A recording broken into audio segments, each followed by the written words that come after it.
Yeah, check it out, check it out. He's locked in. Yeah, check it. Hot damn black America again. Thinking Sandra Bland as I'm staring in the wind. The color of my skin, they comparing it to sin. The darker it gets, the less fair it has been. The hate made, I inherited from them. But I ain't gonna point the finger. We got anointed singers like Nina, Marvin, Billy, Stevie. Need to hear them songs. Sometimes to believe me, who freed me? Lincoln a Cadillac, drinking a battle raps. Or is it Godspeed that we travel at? Endangered in our own habitats. Them guns and dope, man. Y'all can have it back. As a matter of fact, we them lab rats. You built the projects for, now you want your hood back. I guess if you could rap, you would express it too. That PTSD, we need professionals. You know what pressure do. It makes the pipes bust. From schools to prison, y'all. They trying to pipe us to your political parties, invite us instead of making voting laws to spite us. You know, we from a family of fighters, fought in your wars and our wars. You put a nigga in Star Wars, maybe you need two.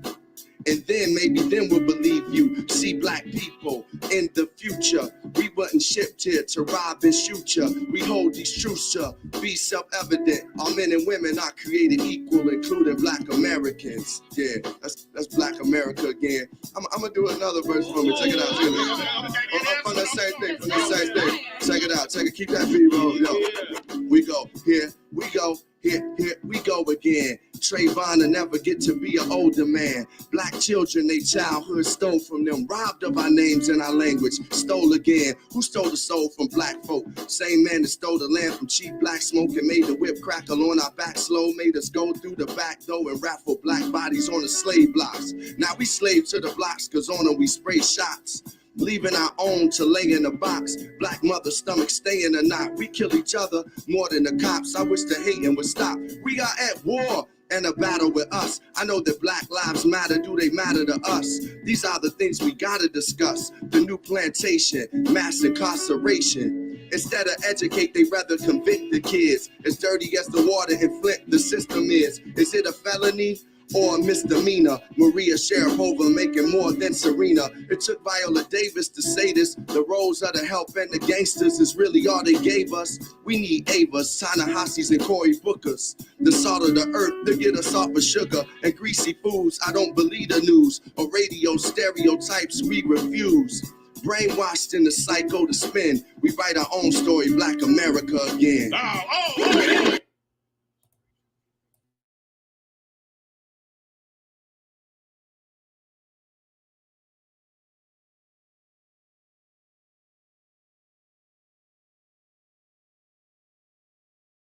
What is good, my people? We are live back again with another live broadcast on the forecast.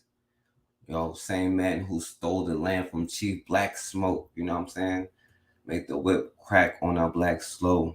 Yo, shouts out to you, Erica. What up, Erica? Shouts out to Matron.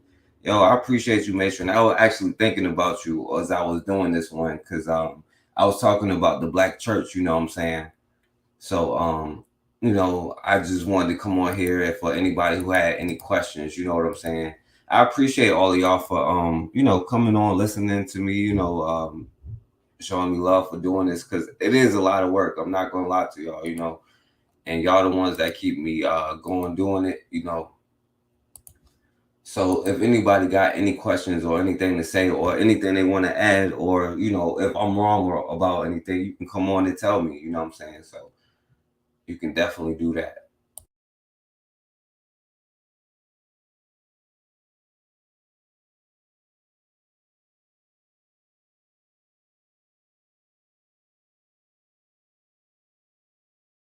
So, you know, yeah, it's definitely a delicate situation, you know what I'm saying?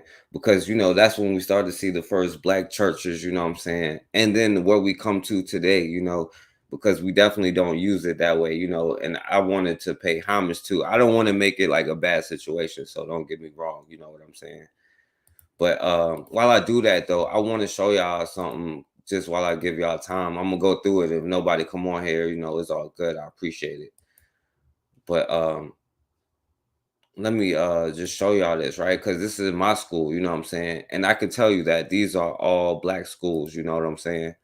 So the school board, is proposing to close all 5 schools. And I can't vote for this particular school board dude, but I did actually vote for like the mayor who's a black dude, but that was my mistake. You know what I'm saying? I was young and I wasn't thinking, you know what I'm saying? You got to get the proper representation. You can't just vote for somebody just because they're black, obviously. You know what I'm saying? But even in a city that is mostly black people, meaning that is more black people than anybody else, not that everybody's black, but even in a school like this, a lot of our schools is getting shut down. You know what I mean? That's why I got these courses, you know what I'm saying? This NBC 12 newscast is sponsored in part by Woe Behavioral Health. I It's can't very stop important it, to be so. mindful of your mental health. If you don't get help from Woe, please get help somewhere. Let's talk. Richmond could close as early as the next school year if one Richmond school board member gets his way. Jonathan Young says the cost-cutting move is needed to save the division millions of dollars. Richmond reporter Henry Graff joining us live from City Hall to explain. Henry? Kirk, good evening. Yeah, Young says his consolidation plan for these schools would save the division about $5 million each year. Now, today, the superintendent, the mayor, both not commenting on this potential proposal, but one Richmond school parent says it is about time we have a discussion about crumbling schools.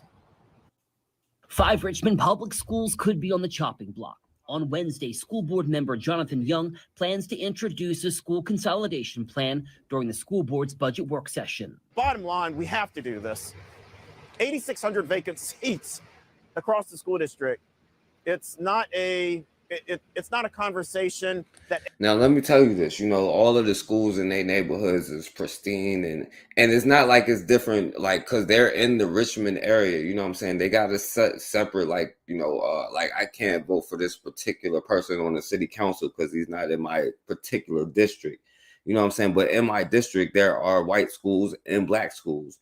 And I will tell you that the money goes to the white schools and is definitely well upkept. And they're not going to be talking about closing, the schools over there. You know what I'm saying? Anybody per se would prefer to have, but it's a conversation that adults in being responsible have to have. While Young says ultimately it would be a board decision on which schools, he has identified 5 that could be shuttered due to low enrollment. Those include Woodville, Swansboro, and Fairfield Court Elementary Schools, Henderson Middle School, and John Marshall High School. And all of these schools are black schools. I'm telling you, you know what I'm saying? A majority black, like 90-something% probably black schools, all of them. That's about 1,700 students in total. Young says children from closed schools would have the option to attend another school in the division, and they would receive bus transportation there. Think of just utilities alone. You're spending all the money to heat the building for 100%, and you have fewer than half the students in the building. The division is facing about $2 billion in costs to fix up city school buildings. We don't have the money to chip away at that. These buildings have gotten in terrible shape, and then and yes, they are building a bunch of new buildings here at the same time. You know what I'm saying? And they put a lot of money into these other schools. And I'm not even talking about, they could be like, oh, well, Henrico, but no, like in Richmond public schools, they put it in certain schools. You know what I'm saying? They definitely have it. You know what I'm saying? It's just where they choose to put the money at, obviously. But we know they're trying to do away with all of the, like here, critical race theory has already been banned. So, an expense instead of an asset. RPS parent Becca Duval says City Hall should pitch in with money from its rainy day fund to rehab city school buildings. She also says recent money spent on community centers should go elsewhere. Why are we paying to maintain 2 different properties that should be able to serve the same function, and just one's functional during the school day and one's functional after hours, if that? So yeah, you see who is up here trying to do that. You know what I'm saying? Hold on, let me see. But yeah, y'all see who is trying to do that. Yo, what up, Koku? So I just wanted to do that, and I know Bakari not in here. I just wanted to see real quick, because while I was talking about black schools, I just wanted to point out something real quick. You know what I'm saying? Because I talk about HBCUs, but I'm also going to talk about the good things with HBCUs. So like, yo, here he's donating 100,000 to the music department for HBCUs. You know what I'm saying? So this is Grambling State alumni. You know what I'm saying? Still, it's a real good bet. The best is yet to come. Hell yeah. Hey, we getting it, baby. We getting it. Best is yet to come. All right, so I just wanted to show alumni, but this brother here is giving 100,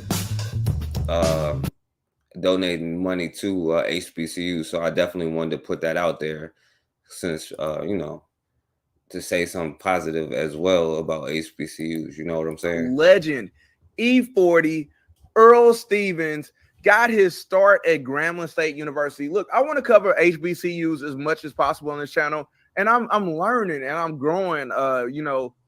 Just gaining so much information as I kind of go through this journey, man. I went to a PWI, man. I'm not gonna lie to you, but I want to learn more, and I hope to get my doctoral degree from an HBCU. That is the plan. But anyway, E40 went to Grambling State University, man, and wrote the alma mater rap. I had no idea, man. So a little bit of backstory. E40 and B Legit, legends in hip hop, legends. E40 is, an icon on his own, but B Legit was right there with them. So B Legit ends up getting accepted into Grambling. Keep in mind, they're out in Vallejo, California. Yeah, they want to send them to other schools. That's and really, it's not really the same thing. I don't know what they want to do. They trying to like take the area. You know what I'm saying? It's really a part of what they call it. Gentrifying the area. They're trying to change the area and get white people to move into the area and take these places and kick the black people, make it unaffordable for black people, and then bring them in and charge like $1,500 for a 1-bedroom apartment so that certain people can get the land and stuff like this. It's just, that's what's going on. And now they're on the process of closing the schools. And I've been trying to show y'all about they were saying they was going to attack the school boards across the country because they know that's where the fight is at. You know what I'm saying? Controlling the kids' minds, our children's minds, their kids. But, so yeah, they talking about like busing like this is 1960 or something. You know what I'm saying? California, they out in the Bay, right? And basically, man, they decided to take a chance and to go out to the New Orleans, which was a really, really big deal, man. Especially back then during that time, man. We're talking about maybe like the 70s or whatever. So they go down there, man. B Legit goes first. 40 talks to his mom. He follows her out there, right? And then while they're down there, man, they decide, man, they're gonna take out this boombox and they're gonna make a song, man, which ended up becoming the alma mater rap. So they end up doing this show like this talent show. And they rap it, and everybody. What up, my brother Bobby? You know what I'm saying? And, Bakari should have been on here for that one. But, you know what I'm saying? I just had to show something for, HBCUs. So, let me go through the rest. And, you know what I'm saying? And like I said, anybody who want to come on and got a question, you know what I'm saying? I can come on here. All right, so let me do this. All right, so I'm not going to really show this one. I'll skip it and come back to this because I was talking about black writers, and that was the same thing that we go through all the time, where a lot of us thank God for slavery, you know what I'm saying?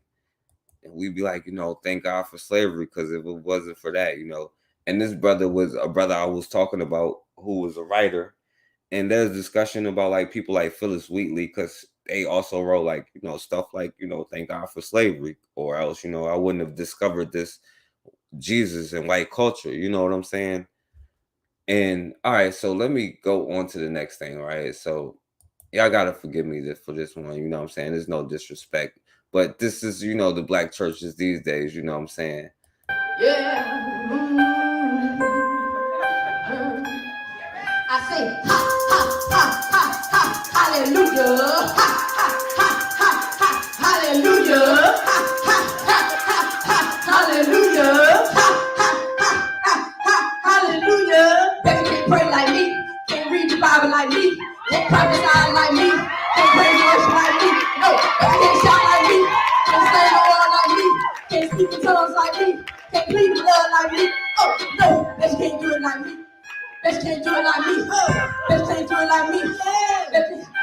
I come to the church, I lift my hands and wave. I'm gonna stop it there because, like, yo, honestly, you know what I'm saying? Like, I thought about Matron, you know what I'm saying? And she's like right about most of the, like, you know, she's right about what she says, like, how is a force, you know what I'm saying? And I'm not even gonna lie. So I didn't want to, like, this is not nothing negative about churches. So, but you know, this was just supposed to be lighthearted, you know what I'm saying? This is not serious or nothing, you know what I'm saying? But black churches was, you know what I'm saying, discussed. And like, you know, I don't know if y'all saw this, you know what I'm saying, like recently, right? Y'all boy Joe Biden went to a black church they say for the first time here, you know what I'm saying? And check this out, yo.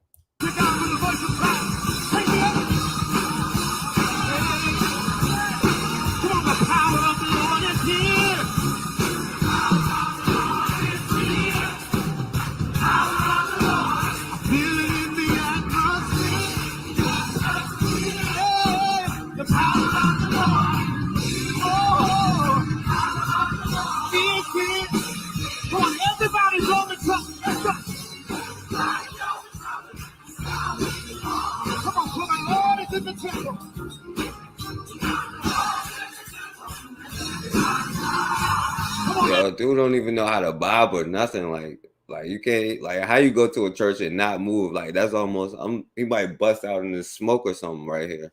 All the people praise him now.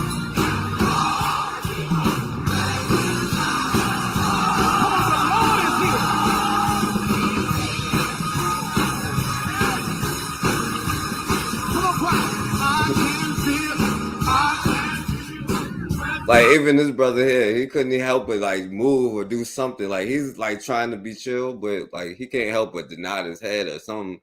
He don't even know how to nod his head. Like it almost looked like he's trying not to bust out in flames right now.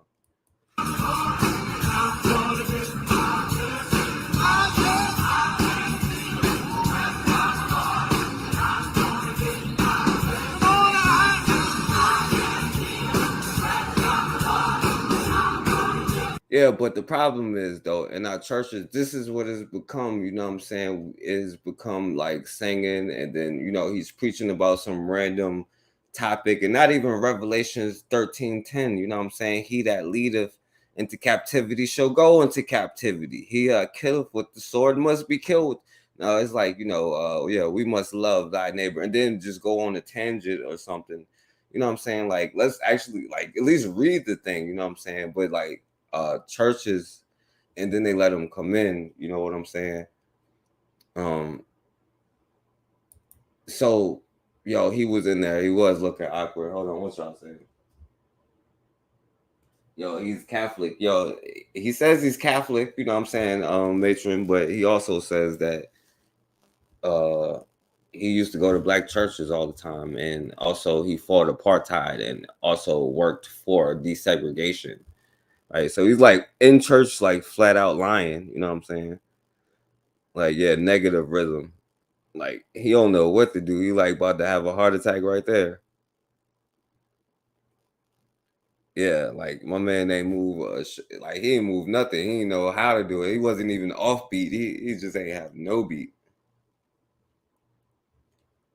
So yeah, but listen to his speech here, because they allowed him to come up here. And this is not like talking negative about black churches, same way with HBCUs, but it's some stuff like, yo, we gotta be like, yo, this ain't what black churches was about, though. You know what I'm saying? Like, when it comes to the history, this is not what black churches was doing, right? They was talking about revolutionary stuff. Like, you know what I'm saying? Like, that's why I always got respect for the revolutionary matron. You know, they was talking about revolutionary stuff. They was organizing, and they was following their own kind of stuff. You know what I'm saying? They was organizing anywhere that they could, right? And if they had to use like their kind of stuff to, you know, whatever, to keep their plans hidden, it was what it was. You know what I'm saying? Now it's just a big show every week, and then we come out, and then you commit sin as soon as you come out the church, you know what I'm saying? And then you debate the things, and I seen it, you know what I'm saying? The things that you can find acceptable, you know what I'm saying? If somebody else don't find it acceptable, they can find verses in a book to tell you that is wrong, you know what I'm saying? But I'm trying to give you scriptures today to show you, you know what I'm saying, like you are the creators of all of this stuff. You know what I'm saying? Yeah. But yo, let's let him come up here and give his sermon on Martin Luther King Day at I think this was Martin Luther King Day at Ebenezer Baptist Church. You know what I'm saying? In Bukhari City, I think.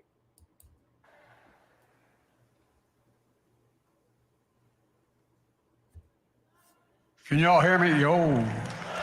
Like, he didn't even know how to turn the mic on for a minute.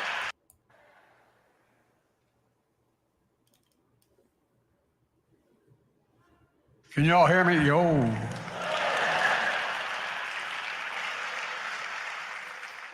I've spoken before parliaments, kings, queens, leaders of the world. I've been doing this for a long time, but this is intimidating following. Y'all are incredible. Oh, let me tell you this. You know why they come to our spaces to listen to us? So they can know how to sweeten us up, right? So they can tell us, oh, some things that we want to hear and slip in some BS in there.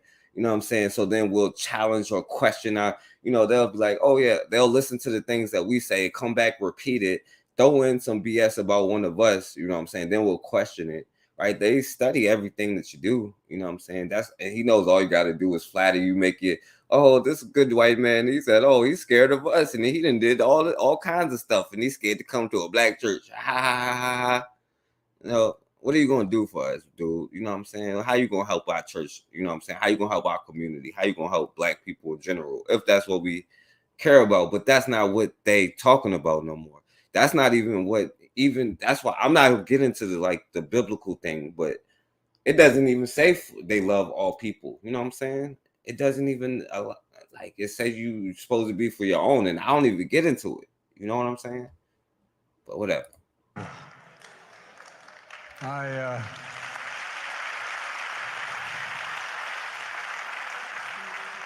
And let's say one thing to rest. I may be a practicing Catholic. We used to go to 7:30 Mass every morning in high school and then in college before I went to the black church. Yo, what is Revelations 3:9? The synagogue of Satan. Yeah, the presence of the Lord is here.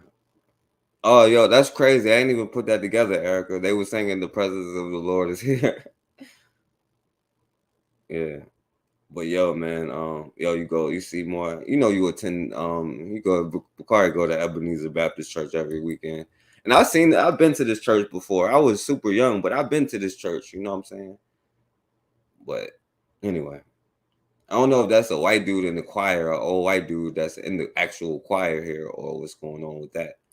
And let's say one thing to rest. I may be a practicing Catholic. We used to go to 7:30 Mass every morning in high school and then in college before I went to the black church. Not a joke. Andy knows this. Andy, it's so great to see you. That's what I'm talking about. He's a Catholic, right? He said that, matron, but he also said he used to go to the black church, you know what I'm saying, after that, Listen to all the lies he say right here just in the pulpit while he's preaching at Ebenezer Baptist Church, you know what I'm saying, on Martin Luther King Day. A string of lies. And let's say one thing to rest. I may be a practicing Catholic. We used to go to 7:30 Mass every morning in high school and then in college before I went to the black church. Not a joke. Andy knows this. Andy, it's so great to see you, man. You're one of the greatest we've ever had. You really are, Andy. Andy and I took on apartheid in South Africa and a whole lot else.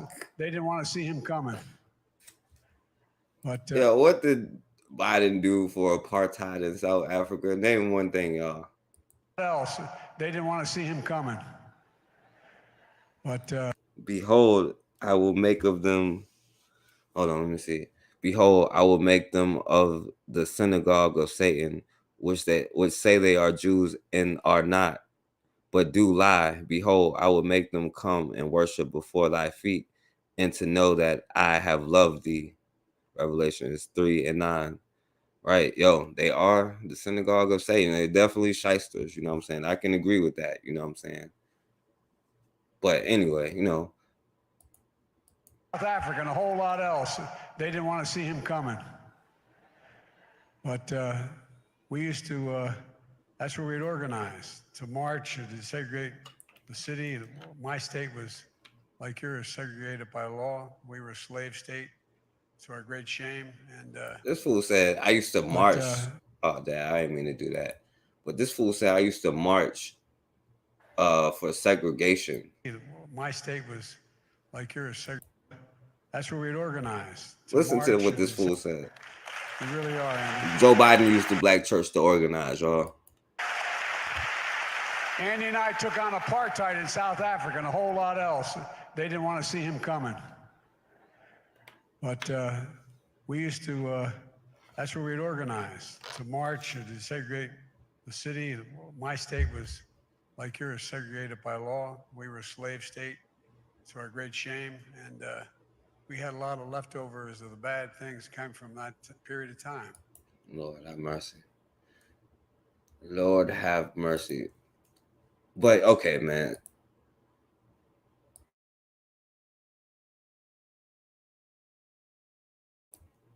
And listen, and this is not about, this is about the black church, not about anybody's religion or anybody's belief, you know what I'm saying, and what they have become on the large scale of this. How is this even possible? I don't know how the dude didn't literally burst out into flames, like where he sat there and lied, where we have proven evidence where he literally did the opposite of what he just said on the pulpit to start off his speech. You know what I'm saying?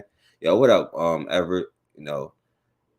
But yeah, you're right. And that's the question, is why do they not, talk about what is actually in there if we're going to go there, you know what I'm saying? Catholic Church does stand for some sick stuff, you know what I'm saying? Every time he lied, you know what I'm saying? He didn't know how to move, how to do anything, you know what I'm saying? So I actually wanted y'all to, so I'm not going to play the next thing because this was about black response to it. But I actually want y'all response, but because y'all already know the response that most black people would get. But I'd rather for y'all response. So I'm not even going to talk about this, you know what I'm saying? But he became the first sitting president to deliver the sermon. So we got John Adams, and we got John Adams defended, JFK defended. Y'all know Clinton was the first black president. My goodness, you know what I'm saying? And now good old Joe Biden was the first U.S. president to deliver a sermon at Martin Luther King's church. And this is a far cry from like the churches that Matron be talking about, you know what I'm saying? And this is my problem. When you take the power from outside of yourself, you know what I'm saying, and don't actually act on it, you know what I'm saying? So I'm going to skip it, right? Because I'm not going to put that shame on us right now. But let's talk about this, right? Because this is like just from a couple of days ago, the importance of the black church in the black community. The pastor will say, God is good, and the congregation will say, all the time. And then they say, all the time, God is good. You hear this type of interaction between y'all roll with me. God is good, and all the time, right? Y'all know that. And I'll put that on the IQ test and you know what I'm saying, and tell you, but that's a whole nother subject. But all right, so the importance of the black church. Between a pastor and the congregation in black churches all across the country today. But understanding how this and other traditions began takes us back to slavery and African traditions in the U.S. A University of Toledo professor says you cannot understand the black community without understanding the black church. Historically, the institution provided a place to gather and feel safe from discrimination and other injustices. As times change, Tiffany Tarpley explores the relevance of the black church today. Put your hands together. In churches across the country and right here in Toledo, a joyful noise can be heard on Sundays. Worshiping in song and coming together to give thanks. Warren African Methodist Episcopal Church in Toledo is no exception. Currently located on Collingwood Boulevard near Indiana Avenue, Reverend Dr. Otis Gordon Jr. is the senior pastor. To the God Jehovah. He's just one leader among generations of pastors sharing the gospel to this congregation. Back in 1847, what they literally did was they wanted a school And so this began as a school and then gradually a place of worship, and the first place of worship. This historical marker sits on Summit Street near Adams in downtown Toledo. It outlines the humble but mighty beginnings of Warren AME, not only Toledo's first Black church, but the city's first Black institution. African Americans when they worked in society, they were no one. They were second-class citizens. But when they came into the church, they could be the preacher, they could be officers, they were respected and revered. This was a fairly large church. Reverend Gordon says the history of Warren AME is very long and storied. So is the institution of the Black church as a whole. He says to them, have you not known?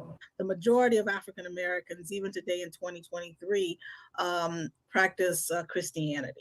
Angela M. Siner is the director of Africana Studies at the University of Toledo. She explains how the origins of the majority of people today still are Black practicing Christians. But, you know, I would challenge that number when it comes to, you know what I'm saying, the younger generation. You know what I'm saying? I think that after a certain generation, you know, after we move to the next generation, that number will be cut drastically. You know what I'm saying? Because I think that younger Black people are expanding like what they could possibly look into. You know what I'm saying? But like I said, man, I want to hear y'all opinions on this. You know what I'm saying?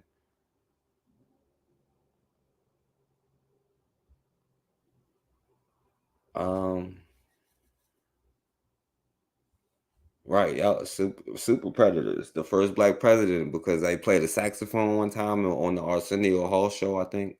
But and he actually got his running off of going at Sister Soldier doing the 1992 thing. You know what I'm saying?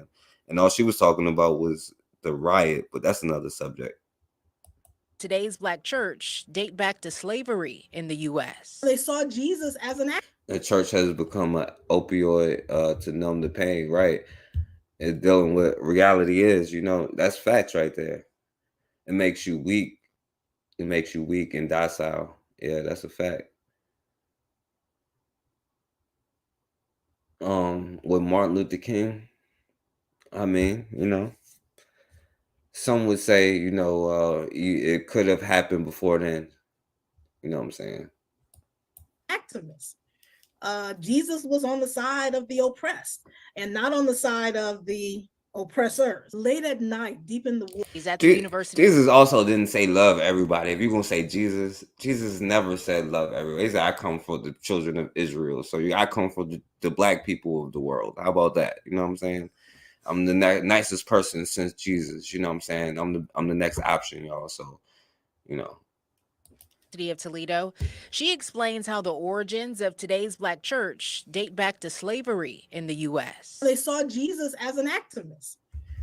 Jesus was on the side of the oppressed and not on the side of the oppressors. Late at night, deep in the woods during the period of enslavement, they would hold these meetings called Hush Harbor or Brush Harbor meetings.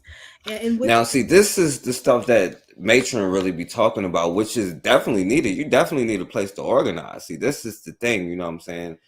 And the problem is we get spooked out. We have a spooked out history, a spooked out nature, you know what I'm saying? But you know, when it's time and need, this is what they was doing. This is how they used the church to organize, to like do fundraising stuff, to, you know, to organize rebellions. And often that's where the most successful ones came from, where the people didn't snitch on each other. You know what I'm saying? Like, listen, like this was the only time they had to congregate with each other. You know what I'm saying? This is how they actually used it. Oppressors. Late at night, deep in the woods during the period of enslavement, they would hold these meetings called Hush Harbor or Brush Harbor meetings, in which they made Christianity speak to their needs. And they created what I call a Black theology. That God was a personal God. You know, if God could save Meshach, Shadrach, and Abednego, why couldn't he save me, right? The fight for freedom and justice started from the very beginning, Dear God, and lives on to this day. On Sunday mornings, it's not uncommon for African Americans to sit in church and hear about issues that are confronting the Black community. At the end of the day, God has the last word. According to a Pew Research study released in 2021, 66% of Black Americans are Protestant, 6% are Catholic, 3% identify with. Obviously, the people at Ebenezer Baptist Church is the 6% Catholic, I guess. Other Christian faiths, and another 3% belong to non-Christian faiths. Peace, God, you know what I'm saying? That includes the 5%, all of that stuff, another 3%, you know what I'm saying? But it's mostly still Christians, you know what I'm saying? But 1 in 5 Black Americans, about 21%, are not affiliated with any religion. Think about it. And I think that number is going to go up, you know what I'm saying? Especially when we're looking at a docile kind of God, you know what I'm saying? People are going to start straying away from the docileness, you know what I'm saying? That's not going to be able to work for so much longer. Like anything that's revolutionary, it gets infiltrated, right? And so they infiltrated these institutions that we've used for our own good. And now you have pastors letting these presidential candidates come in here where they lying through their teeth, and obviously they ain't bust out in the flames, and he was able to walk out of there okay. So like it can't be that spooked out, you know what I'm saying? I guess you got to have a Black figure on the panel or whatever for him to bust out in flames or whatever. Yo, young folks is waking up. I think it's way more than 20%, but I think, you know, that includes like everybody, including a lot of the older generation, you know what I'm saying?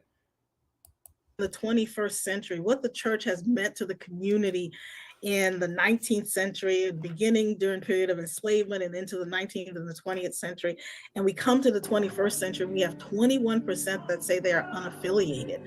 That's startling for the Black community. That's startling. Despite the fact that we might think that the Black church is irrelevant today, it is still relevant. Because individuals still attend. We African Americans have the highest attendance rate, bar none. Bar none, we do. And it is still relevant, and it's just a shame that it's not being used as the weapon as we need it to be used as. Again, if something is not showing you how to be able to fend for yourself and create your own things and know that you are your own source of power, then, you know, at least question it. You know what I'm saying? I'm not even telling you to get rid of it, but at least question it, you know? Think that the Black church is irrelevant today, it is still relevant. Because individuals still attend. We African Americans have the highest attendance rate, bar none, for attending church. And so the church is still speaking to the needs of the people. No, the right church is speaking for this. This is not all churches, but it's unfortunately far too many, you know what I'm saying, that don't speak for the needs of everybody, you know what I'm saying? Like they created these institutions, like I was talking about before, like this Silverstone, I forget, Silver Bluff Baptist Church, in the church they had in Petersburg in 1756, because they knew that was the place that they needed to go to not only maintain their spiritual practices and beliefs, but also a place where they can literally sit there and talk and organize and do the things that they have to do. Right? There was a time where Black people would be like, yo, they would have shooters outside the church in case those white boys showed up. Right? And they would know. And even you can see times where, like, you know, when Martin Luther King gave a speech at that church, you know, that very church, I think it was the same church Joe Biden gave a speech at. And Martin Luther King had one speech where, you know what I'm saying, like where the Klan or somebody was like bombing the church on the outside. And, you know, he was telling the people to calm down and stuff like that. But a lot of these churches had shooters around them, right? When the white boys came up there, they was limping back, you know what I'm saying, if they went back home at all. You feel me? Right, it's just not revolutionary anymore. And we can change that, you know what I'm saying? Obviously, like Matron said, the quickest way to a Black person mind is gossip, is obviously through the damn religion. I don't know how that has happened, right? You know, we are so afraid of sinning and all kind of things, you know what I'm saying? Where we take somebody else's culture, mix it up with ours when they've already mixed up our stuff and diluted it, right? And use it for all kind of mischievous stuff. But until they get back to that revolutionary state, you know what I'm saying, we definitely in trouble, you know what I'm saying?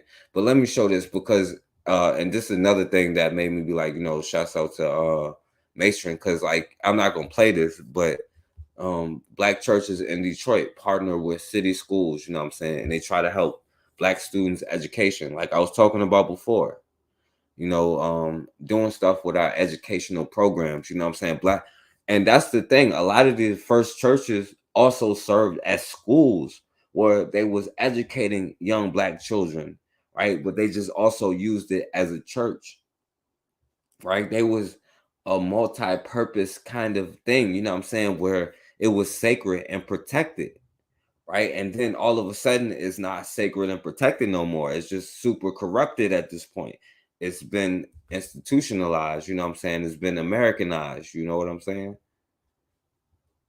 And so there are good churches out there, you know what I'm saying? I don't want to make it seem like I'm trying to dog on churches. And this is just from 5 days ago, where I'm not going to play this discussion. But even in Detroit, you know what I'm saying? Black churches play a role in the success of the public schools, and they do things to help the Black schools, you know what I'm saying? Right, there are churches that help people, but there are so few and far in between these days, you know what I'm saying? That's the problem that we're having, you know what I'm saying? But you know, I do want to say that not all churches is negative. Some churches do the right thing, you know what I'm saying? They make whatever, you know what I'm saying? I guess I'll play this just to, if y'all want to come on here, I'll give y'all time because this is almost the end. I'm about to get up out of here in a few minutes. If y'all want to come on here and say something, because I know the church is a you know what I'm saying. And before I play this, I'll put the link in the chat one more time because after this, we're about to get up out of here.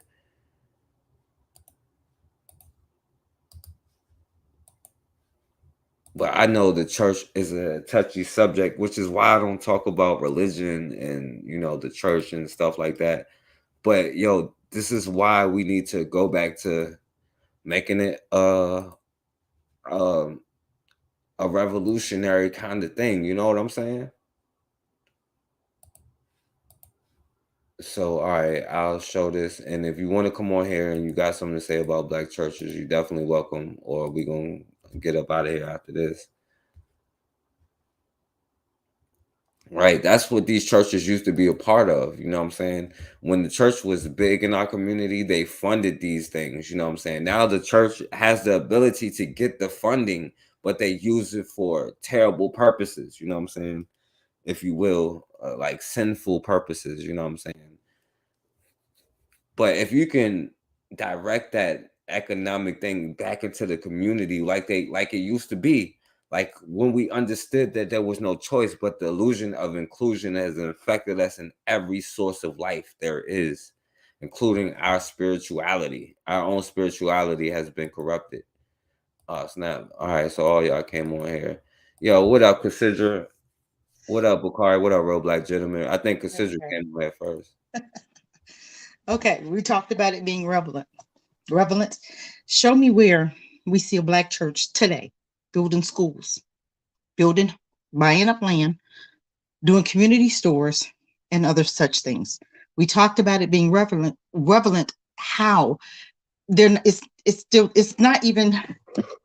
God, I just don't even know. It's just so disgusting what I'm seeing. You allowed your enemy to come into your stores or your churches again.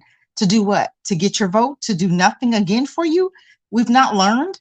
We've had this dude as a senator for 40 years and never did anything for Black people. Now all of a sudden he comes in the church and now he wants something from you, but he won't do a police brutality law. He won't create a hate crime bill. He won't give you reparations. What more can we do for him? What, give him another 4 years? For what? What has he done? And it's time to call out these black churches. I'm not defending them anymore because I know what they used to be used for. They're not doing that now. You got all kind of stuff going on. You got Jamal Bryant he's invested in marijuana plants now. You really, it makes no sense. And I will not defend the black church because I know and I see every day what they're not doing. They're not relevant. That word, okay? You know what I'm saying, right? There's no use for them. They're not doing anything. You have the homeless. Open up in the wintertime. Let the homeless come in. Have an after-school program for our children. Create schools. They're not, what are they doing besides collecting money and clothes from Sunday to Sunday or Sunday to Friday or Sunday? What are they reveling? What are they telling you? They opened during the pandemic and did what? Gave you a free poisonous shot. Yeah, I'm going there. Is that what they were supposed to do? Are we supposed to? I thought the church and states were separate. Since when do we open a church and allow something, like that to happen? We should know better by now, but we're not recognizing their tactics again. And this is why you see us in the shape that we're in. Go ahead, I pass the mic. Yo, that was fire. That was fire, considering. Yo, and what's going and like real quick, because I want you to do it before you go. But shouts out to Rome in the Bush, consider. You know what I'm saying? Yo, what up? Yeah, go ahead, consider. I appreciate that, but we'll talk about Rome in the Bush in a minute. That's fine. Yeah. Thank you. All right, yo, what up, real black gentleman? Go ahead, my brother. What's up? I'll be brief. Like I agree with what I'm saying, what the sister said before me. You know what I'm saying? It's just the basics that it's difficult to reform the church because I don't think you can really go into the church and really reform it in a very direct way. It's very difficult to I just think that churches tend to already be established. And the fact that they may be willing to accept people in, but once you get in, you still have to recognize that there have been people who've been here for 20, 30 years, and you here on day one is not going to change the wheels quickly enough. And therein lies the issue. Because the church, you know what I'm saying, naturally, if we think about, a lot of the money that the church gives, if the church were the damn bank, it's like each church in a black community, in a lot of black communities, if there were a bank positioned right there, oh God. I don't know how it's easy to say, but if we're going to start bringing in money into a building, and this goes into talking about the money changers. We need the black church to be the money changers. I don't know how else to say it. I need to be able to go and not invest in the bank, but go to that church. You know what I'm saying? Put some money in, get a loan from that, and that goes into why they're tied into the government, the whole 501c3 thing. This is why, again, separation of church and state. It's whatever churches used to be, they're not anymore. They're accepting of a lot of the LGBT, all that stuff, all of it. You know what I'm saying? A lot of white and black different denominations. Some of them are starting to merge. It's a lot of things where it's it's not the black church like it used to be. It's not beyond redemption, but short of like becoming a pastor yourself and like doing it on some suave stuff. But then again, there's already churches that, you see what I'm saying? There would be 20 churches. I live in a small town. There's like 16 churches here. You know what I'm saying? A lot of theology around. You know what I'm saying? And so it's difficult to even getting all the churches and the congregations, because, you know what I'm saying, pastors want their flocks. Like I said, I was going to be brief. Hopefully I said what I had to say. I'm going to pass the mic. Thank you, Forecast. Yeah, no problem. And like I said, I agree with y'all, and that's why that's why I was thinking about Matron when I did this one, because like I think that she has the right idea when it comes to that approach. She made me think about it like nobody else. Like, I never thought about like the way that you could use it today, the way, you know what I'm saying? It's just unfortunate. Like, I don't think too many are. Some, like very few are, but I don't think enough is. But yo, what up, my brother Bakari? What's going on, man? What's going on? Everybody on the panel. When we talk about the church, the church is a very touchy subject, but I don't go to any church. That's why I don't look and see what the church don't do. But if we're going to talk about the church, I think we look at mega churches all the time and make that be the black church. Like everybody know who Creflo Dollar Church is and TD Stakes and all them, but don't nobody know the beloved community. When Cassandra said, what are they doing for the homeless? I actually donated washing machines and dryers, donated my time to go clean it up and throw stuff away and help them fix it up, where they bought an extra building for the homeless so they can come and feed them 3 times a day, where they can come in and eat breakfast, lunch, and dinner out of the elements inside of the building, and they're looking to purchase more. I can go to Chicago where there were 3 small churches who was actually trying to buy up the block, but they were small churches. None of them had membership more than $200. They had, let me say 200 members.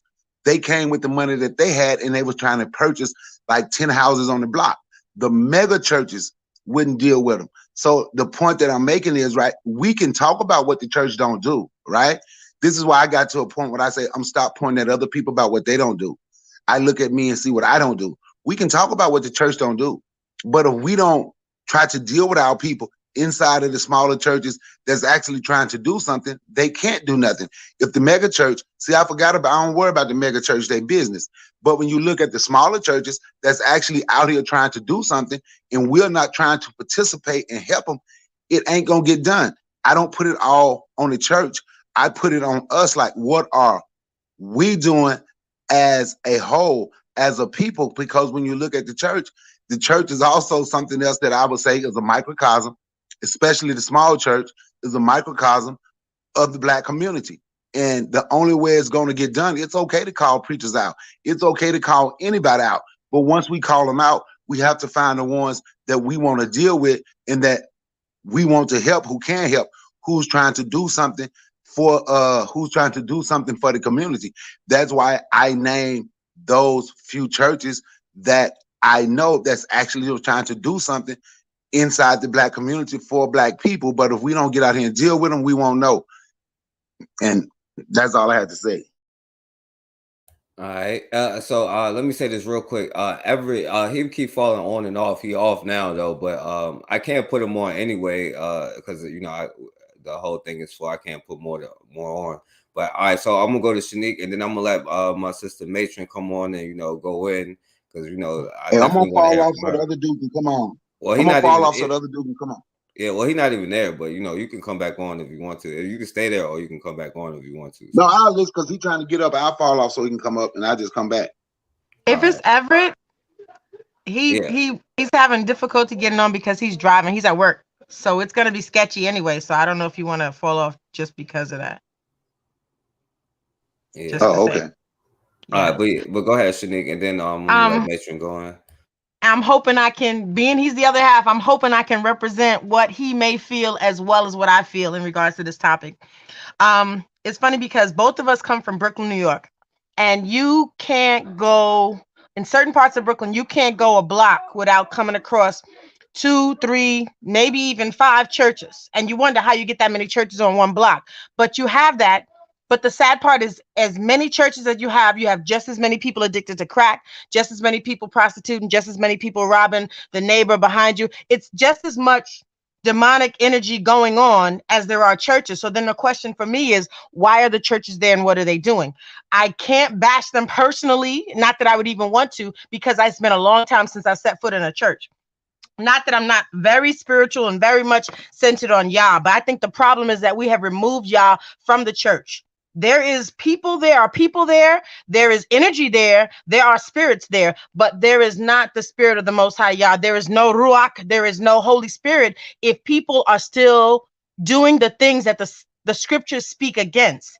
If you are still having people addicted and connected and under oppression by demonic spirits, if they're still oppressed by drugs, if they're still oppressed by sexual deviancy, if they're still oppressed by just greed and envy and jealousy, all these things are spirits. If they're still oppressed by these things, then the spirit of the Most High is not working. So he can't be there. And the Most High Spirit is not going to be anywhere that there is sin. They just can't abide in the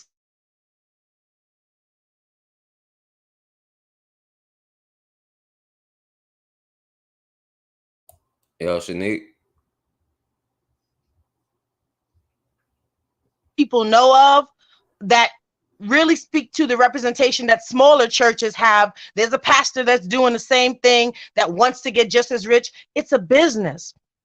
And it's a lucrative business for some and not so lucrative for all, but it is definitely not doing the healing that it's supposed to be doing. It is not doing the directing that it's supposed to be directing, because they should be directing people to collective decision-making that has a spiritual focus. We can't say that we have a church that says that you can marry 2 men or 2 women. It is against the very book.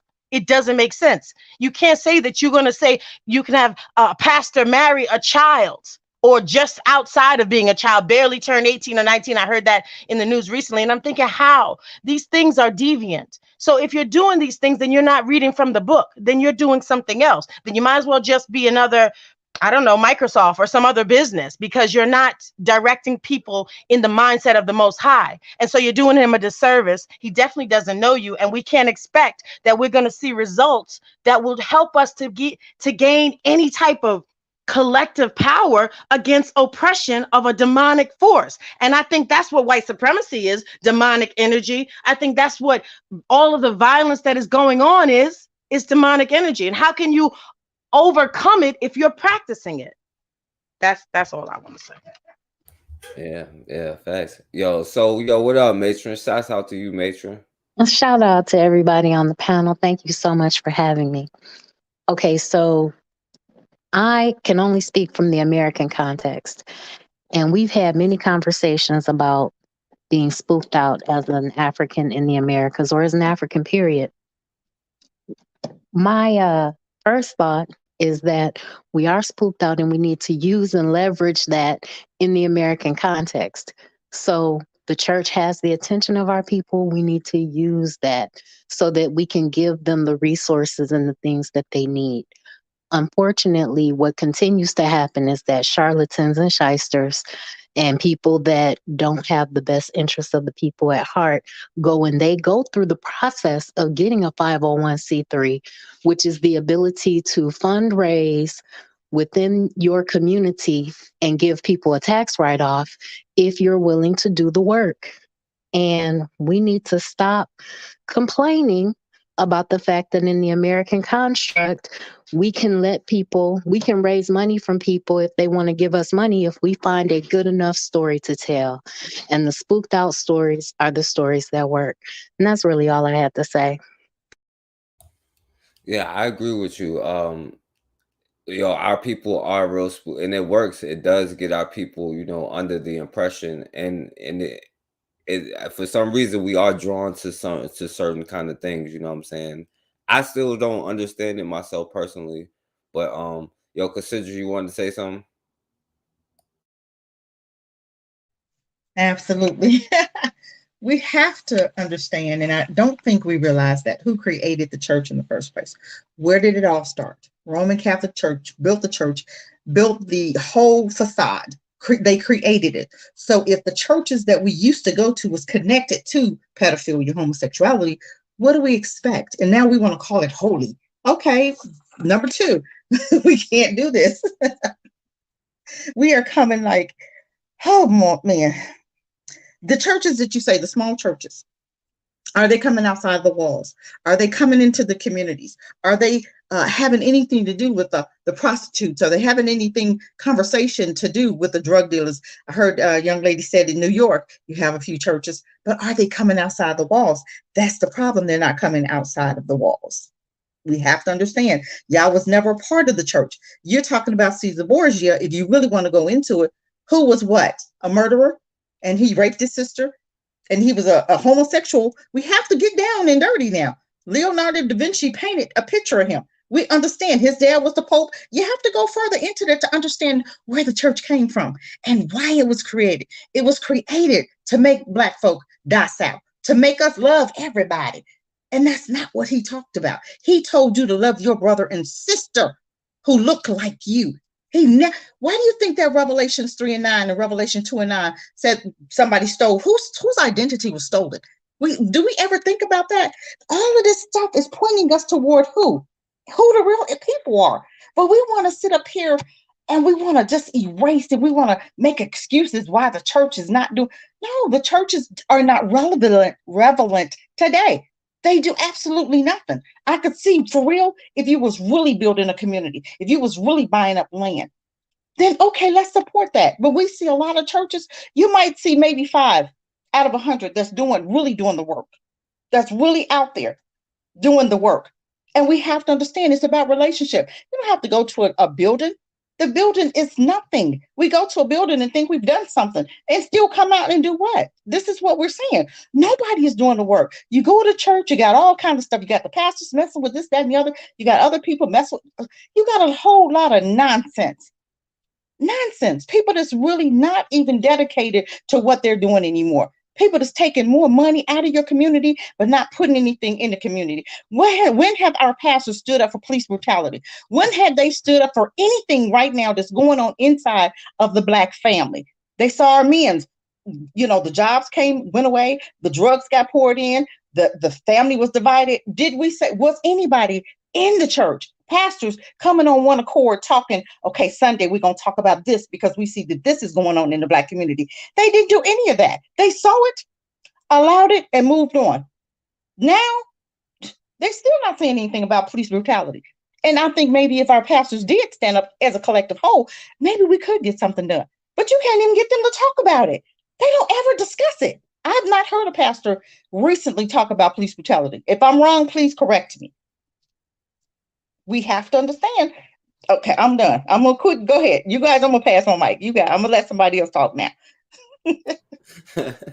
Yo, all y'all got like great points, you know what I'm saying? All y'all got great points. Real Black Gentleman, you wanna say something, bro? Yeah, I mean, going back to the whole Catholic Church, like this is something I've been, just thinking about for a little while now. Like this is like kind of as a side with the whole church thing. The term Latino, right? That alludes to the Roman Catholic presence in the part of the world that is called Latin America. So anytime people say that, it's not, Latin doesn't fall out of the sky in the Western Hemisphere. You know what I'm saying? That term itself comes from the church. I've been thinking about that just as an aside of what we're talking about. But like going back to the idea of a congregation building isn't a bad thing. I don't want to again take the building itself and just get rid of it. You know what I'm saying? It's just how do you it's all a mind game. I mean, it's all about, you know what I'm saying? It would have to be iconoclastic. In a sense, in doing so would probably create a new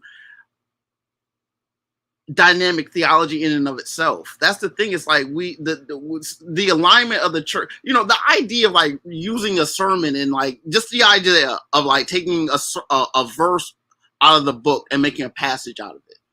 That the problem with that whole idea is that, there's 365 days in a year and there's quite a few, I don't know how many verses are on the Bible. You know what I'm saying? Like someone give me that number. I can look that up. Right. But the whole point is you're not getting through the whole book. I don't know. Maybe that's not the point. The point is you're supposed to read the book on your own. But it's like I don't see how, again, like going to the church and pondering on it just doesn't because again, if the churches are not in concert, what's the point? Every pastor has their own flock. And trying to herd the pastors together is like trying to herd cats. We know this to be true. That's my thing. I think there is going to be a natural agenda against getting the pastors to look to. It's not that pastors don't. It's just things have to be, again, they have to line up. It's hard for me to sit here and tell them that, but I think that there is a simmering in society that, again, when we talk about the churches aren't relevant, the only way for me to go into the church, if that sermon is like actually talking about what's going on, how I can, give me, a lot of the stuff has to be made relevant. You have to talk about like high tech stuff in the church.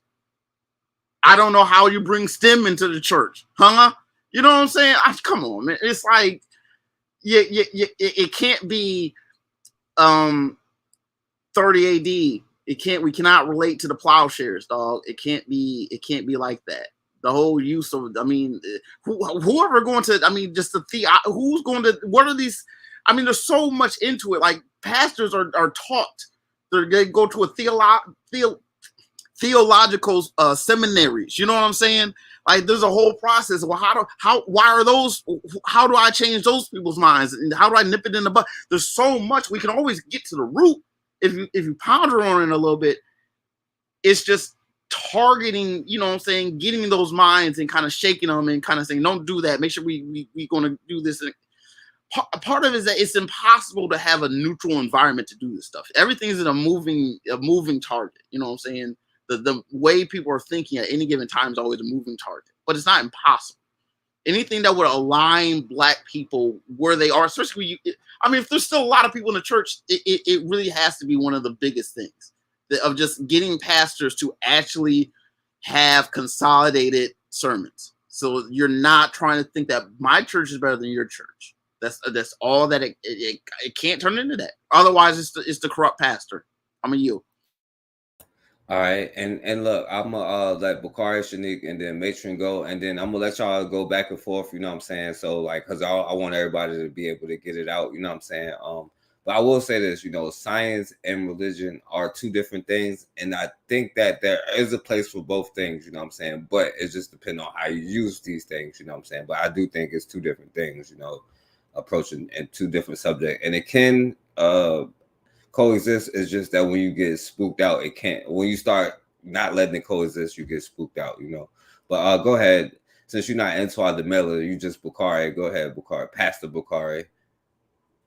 No, excuse me. No, I'm not a pastor, but see, this is nothing like when Cassandra put in the chat and say something. How do we get free? Right? I'm a firm believer. Like I put in the chat and I responded. You want to be free? Some things you just got to leave alone and let go. See, those mega churches, I don't worry about them because I'm not a part. I really don't worry about the church that much because I'm not a part. But I know, in all honesty, I'm like I said, I can mention things. Like when y'all ever heard me talk about 5 lines? When I talk about 5 lines, the group that I joined, those brothers that I literally went with and I saw them go put men out of the house that was abusing their wives, that was a Christian organization. And that was a church organization. And those are my brothers, and I'm cool with them, and I'm with them now. And I ain't got to be part of the church because they know how I feel about the church, but I rock with them. You understand? So it's just certain things like I just don't worry about no more. Like even when it comes to a lot of this social media stuff, when I say it's people I don't watch and just don't mess with at all. That's just who I am. I ain't telling nobody to do what I do. I just don't deal with them if they're not saying anything that I think is going to be good for me or something that I don't want to hear because I've been taught since I was a little child to hear through people BS. And there's a lot of people who get a lot of clout on social media and I can hear through their BS and I can just tell that they're talking. And I just don't deal with them. Just like the mega churches. The mega churches is a business. There's always been a lot of churches. Even when you read the book, The Miseducation of the Negro, Carter G. Woodson talked about some of the people in the churches then, they didn't want to work. They didn't want to do this. So what they would do, they would go start a church. And he had problems with those churches then, but he didn't have problems with the churches that's actually did stuff. And that's my thing, right? See, we can look, and I'm a firm believer if it's something that we want to change, if we truly feel the church need to do better, maybe we need to find some of those small churches and start dealing with them, maybe even go every now and then and see if we can get them to do better. That's my take on it. All right, so let me see. Matron fell off. I hope Matron can come back on here because I want her to have her say too. You know, I'm sorry if it took too long, but I want her to have her say. Go ahead, Shanique, and then we're gonna go to Everett, and then hopefully Matron will come back. You know what I'm saying? I'm gonna let her go after that. But go ahead, Shanique. You know what? I think along the lines of what Cassandra mentioned, and a lot of people aren't realizing that when it speaks to the saints, we're the saints. Like, I mean, they talk about Cesar Borgia and the Roman Catholic Church, and that may be them. For them, that is religion. That's all their organization they've put together. But the saints in that book are us. This story has really very little to do with anybody but those of Israel. And we are those chosen that are in that book. But that being said, when you talk about how you're supposed to treat one another, the book talks about how we're supposed to treat each other. And you find a lot of people using this book like they did in that movie with Denzel Washington, The Book of Eli. When this white guy is he wants to get a hold to this last Bible because he knows the power it yields, but he's not speaking from a supernatural position. He's speaking from a position of the power of this book to make people follow and to get off in a fervor of energy to do things and to have control over folks. And that's what he wanted. But that's what the pastors of these churches are using. They're using the power of this. It's celebrityism. You could have the church of Beyonce if you wanted. Look, Kanye had a church. Like, it's not about what the book is talking about. It's not about the fact that we need to seek the Father, and then he will and can supernaturally heal us. But that's not what people are attempting to get from going to church. They're going there for some feel good. They're going there to be told, oh, I got a solution, a potion, something that's going to make everything work out for you. Oh, I'll listen to and allay your fears on things, but we're going to go back to business as usual. And it's sad because if the saints would just do what the scriptures speak about, and actually read and wholeheartedly take the book for what it is and see the words in it as to who it's speaking to, then we could get a hold of a relationship with the Father. And then we could get to be able to grab some of that power that he says is ours to have, so that we could be the salt of the earth that we are.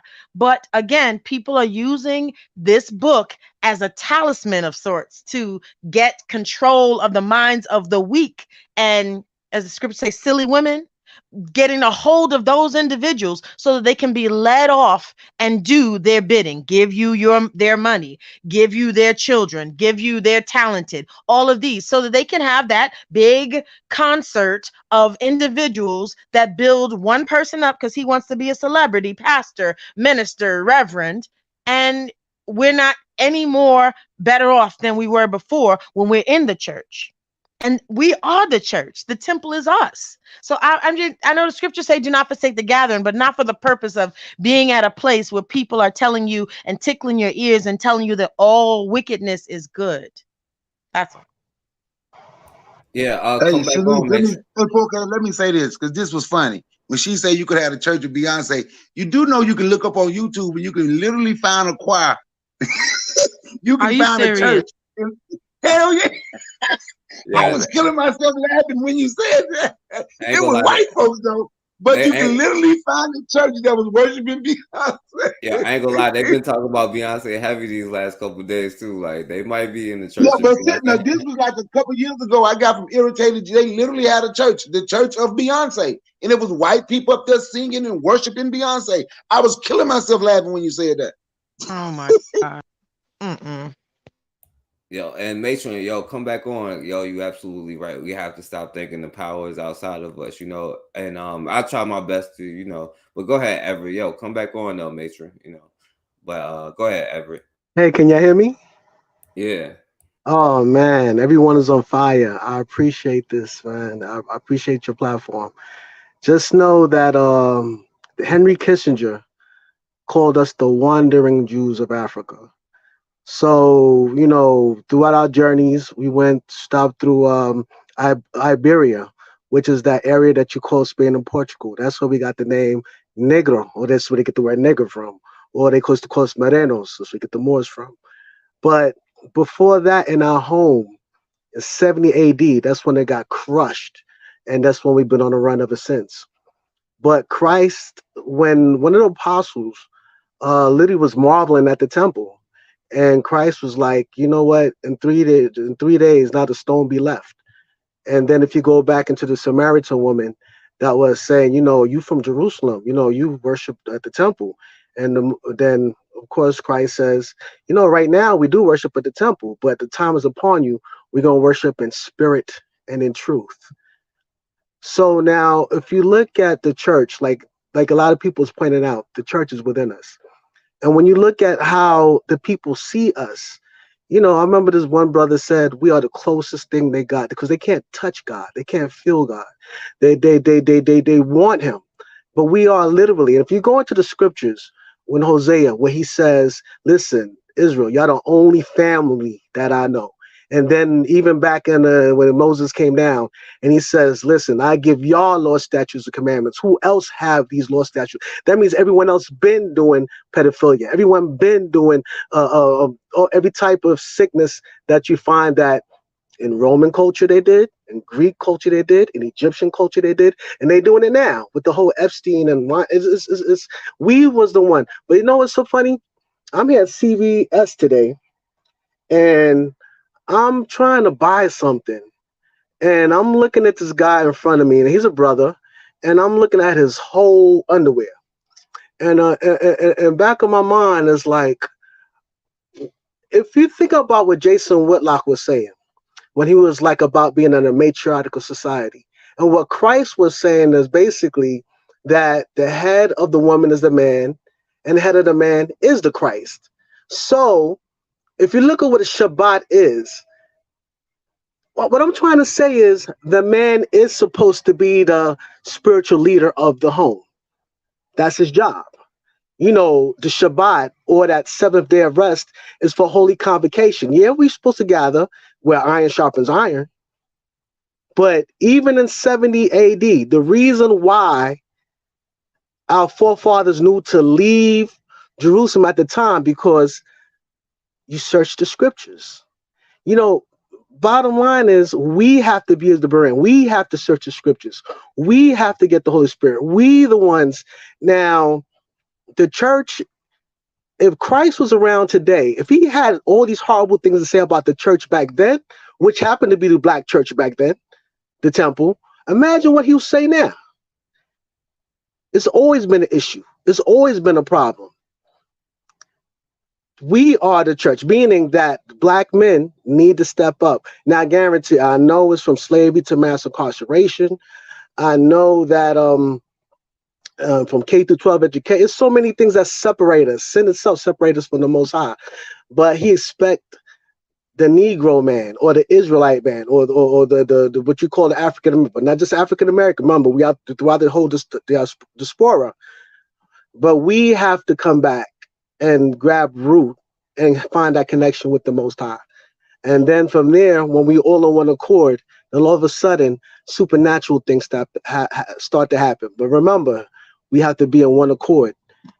And that one accord, we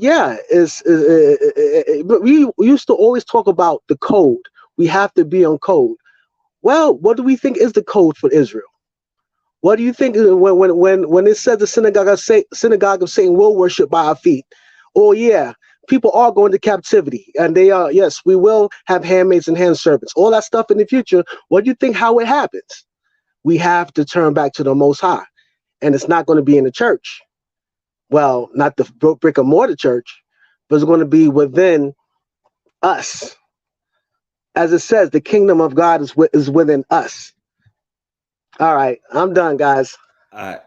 So let me say this, because this is I don't want to make it about like anybody's personal beliefs or like religious kind of thing. You know what I'm saying? This is like about specifically the black church. You know what I'm saying? Because there's a reason why everybody can come here no matter what they are, because we all understand the truth. Like, we got to protect our children. At the end of the day, no matter what you believe, we know we got to protect our children. You know what I'm saying? So I don't really want to make it into like a religious thing. That's why like everybody can kind of come here. You know what I'm saying?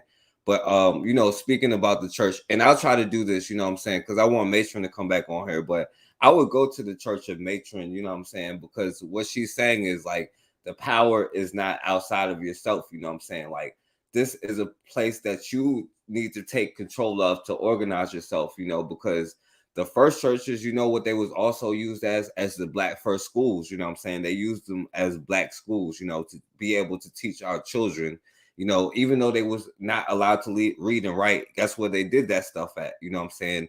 At the black churches. And then I get what y'all saying, because we suffer from the illusion of inclusion, and that hit us in every single category. You know what I'm saying? And I'm personally not a religious person, you know what I'm saying? But I do got to give credit to her, because your religion is kind of the easiest way to get into a black person's mind. And the only way that you're going to get people to follow you is if to do something great. And that's why I always shout out Cassandra Cheeks, because if you be able to create a program to help black children, then I'll be more likely to listen to what she followed than somebody who says something but hasn't done anything. You know what I'm saying? If I can like help figure out how to cure like water issue, you'll be more likely to listen to me. You know what I'm saying?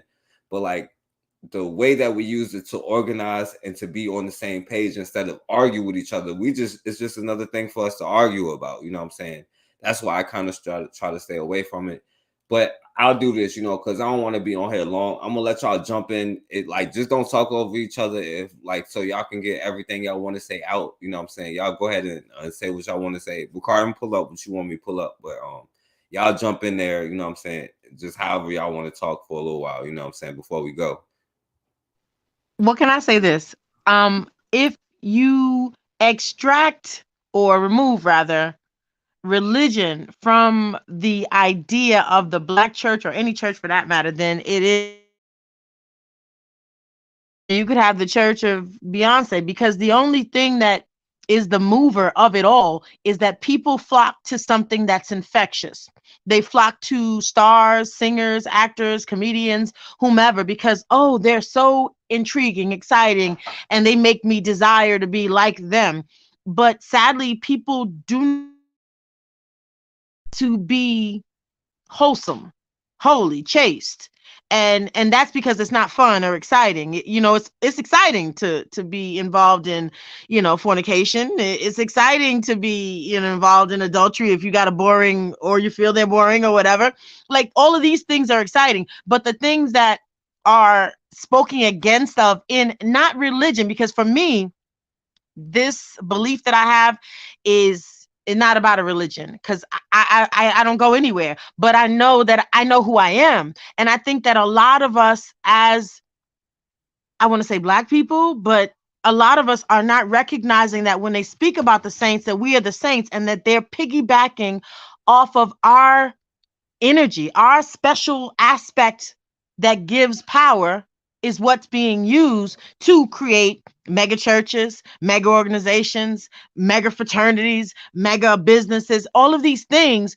I mean, this country was built off of the energy of black people, because we have something, I don't know what you want to call it, but that thing is that fact that we are the chosen by the Most High. And because at that time we were being punished is why we're here. But the fact that we have this covenant is why we're able to be drawn. People are drawn to us, and we tend to have a desire to do what is, quote unquote, the right thing. And that's why they'll say, oh, this doesn't apply to just you Israelites. It doesn't apply to just you, the saints. It applies to all people, that you should be kind and forgiving and keep turning the cheek, when that's not true. So we've been hijacked, but I don't think it's about going to a church. I don't think it's about church at all. But if people need to congregate and do something, then they need to get together and do just that, under the banner of just getting together. If they can't get their mind set on whether they believe in a Most High above them, because there was, before this black church idea, there was some collective idea that we had. And I remember one successful thing I was just looking at recently. The Black Panthers had a whole bunch of things that they were actually able to do before they were quashed, and it had nothing to do with church. I yield. Cassandra or Bakari? Y'all want? I'm gonna show the video. Bakari, you want to say something? Cassandra, Bakari, or whatever? A real black gentleman. All right. He said the Church of Beyonce. This is the Church of Beyonce here.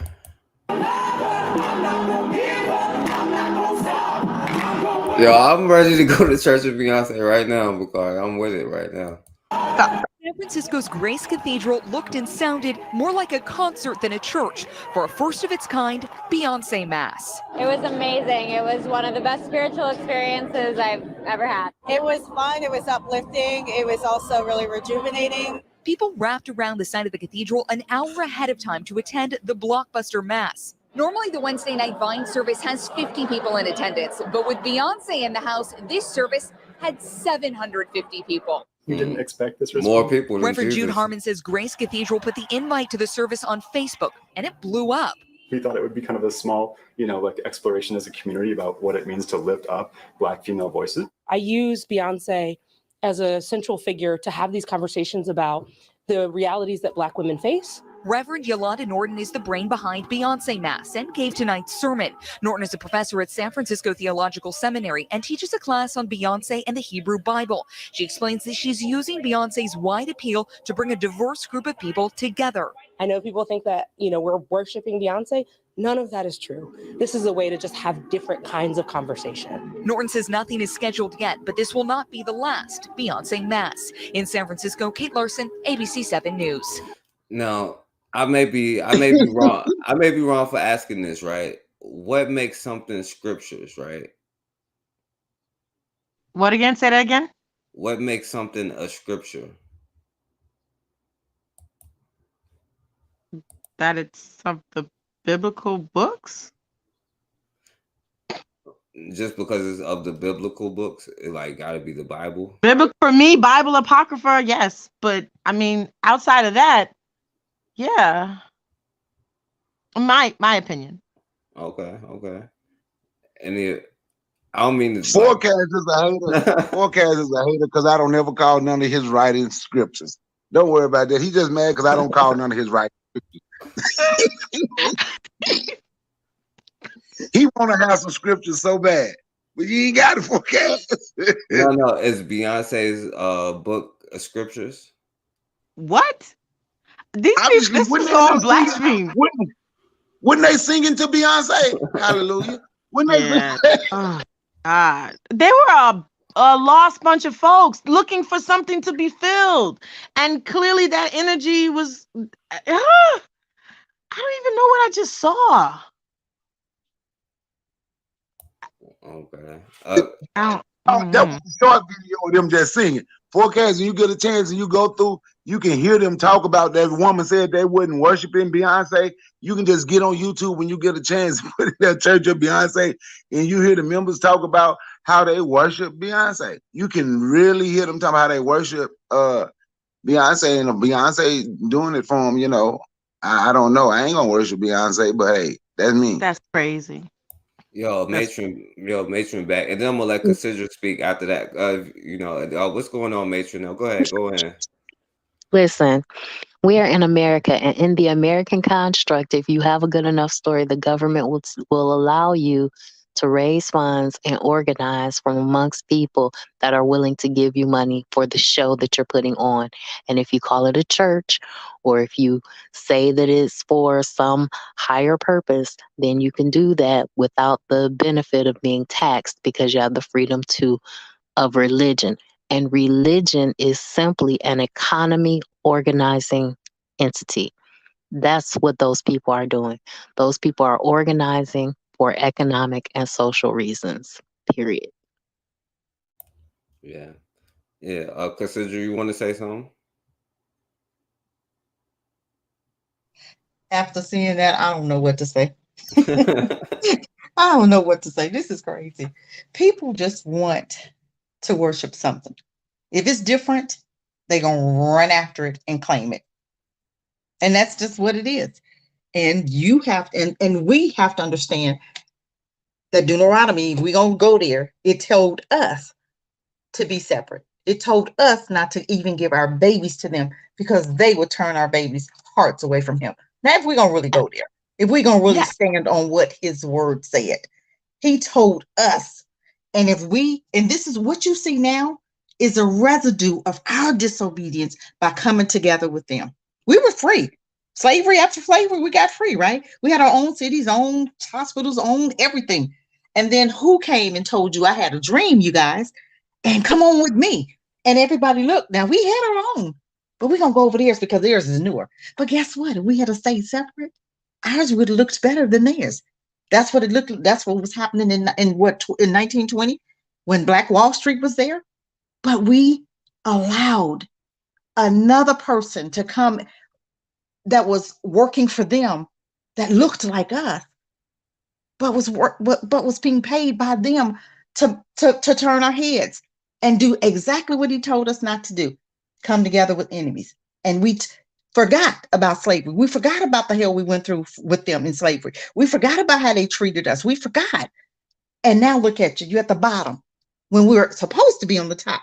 And we were heading to the top before 1963, before I had a dream. And now we can't blame anybody but us right now, because we're still being disobedient. Every 4 years, we go after their king. He didn't tell us to do that. We still have not learned that. We still go after their king. Because he asked you who you want, me or them. And I want Biden. He said, okay, there you go. And they still killing you in the street. And Biden won't even do anything for you because it's not his job. I passed the mic.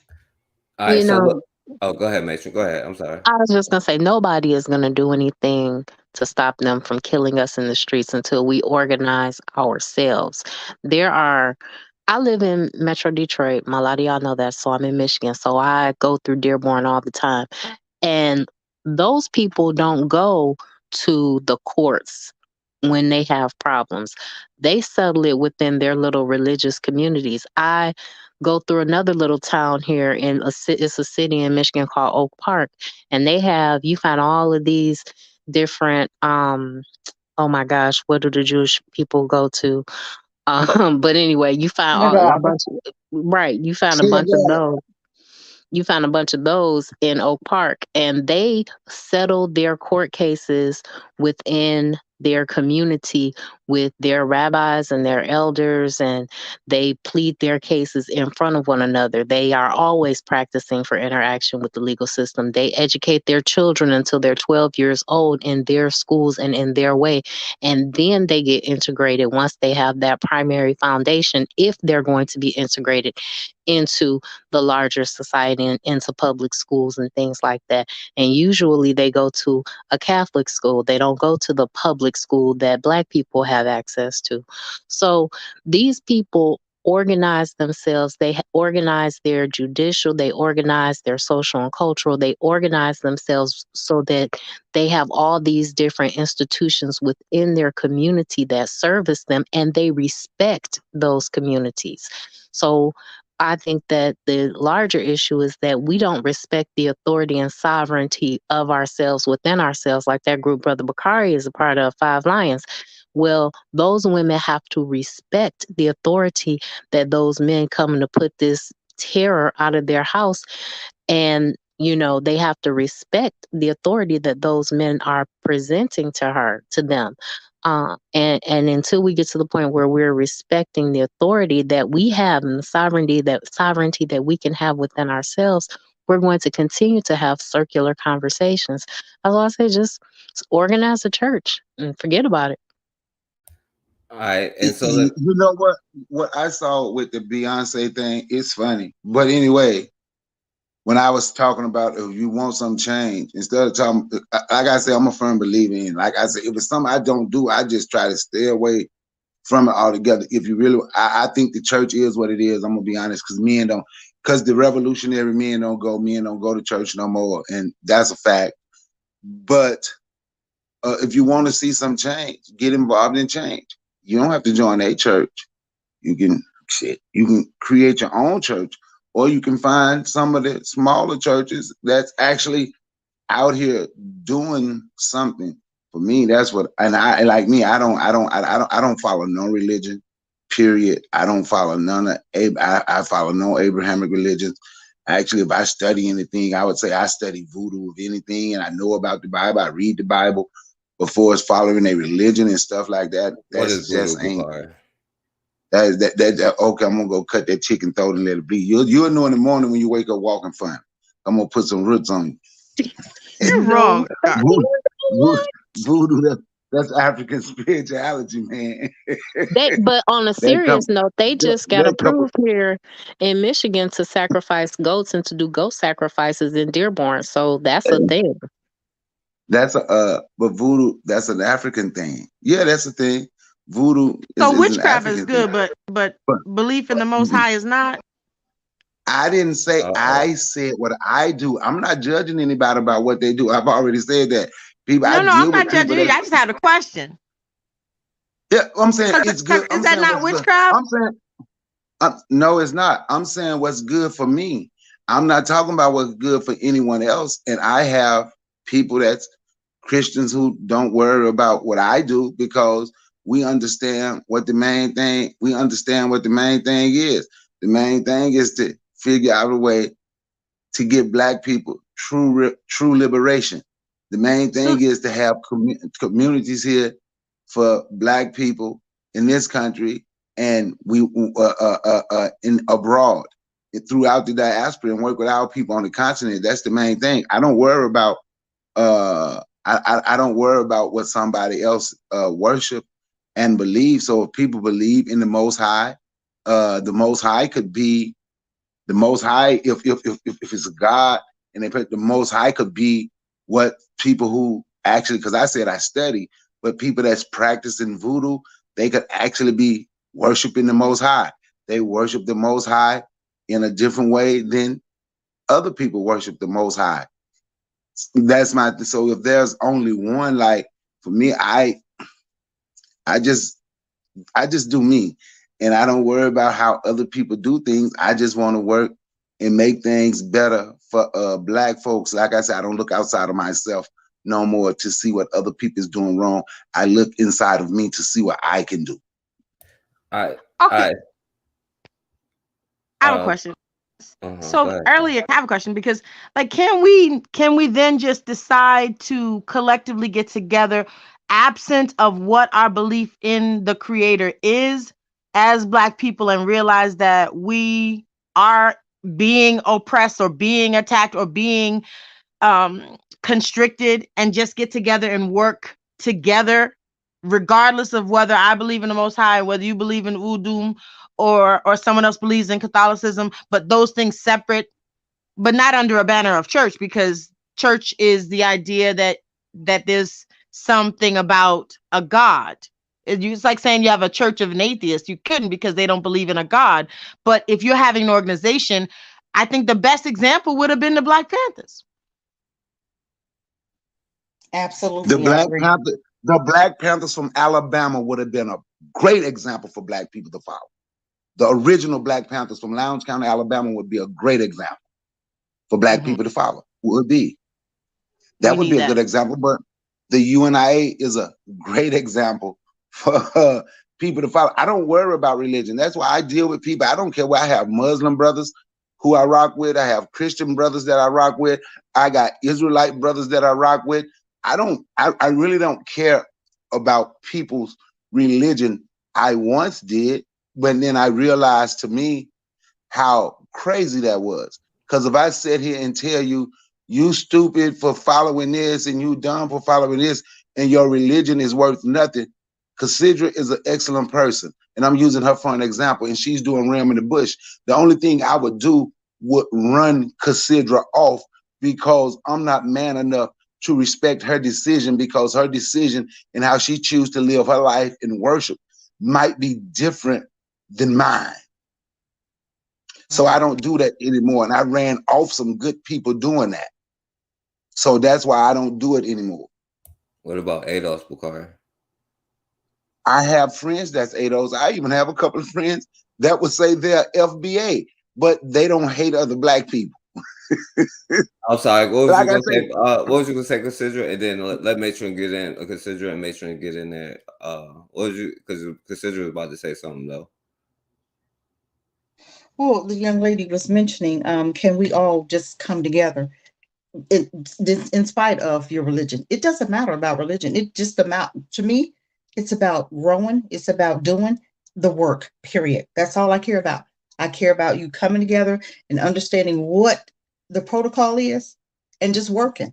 And I do believe that us having a national register to register businesses, Black-owned businesses and foundations, I think that's what we need. Instead of us having 15 different registers, we need one main register.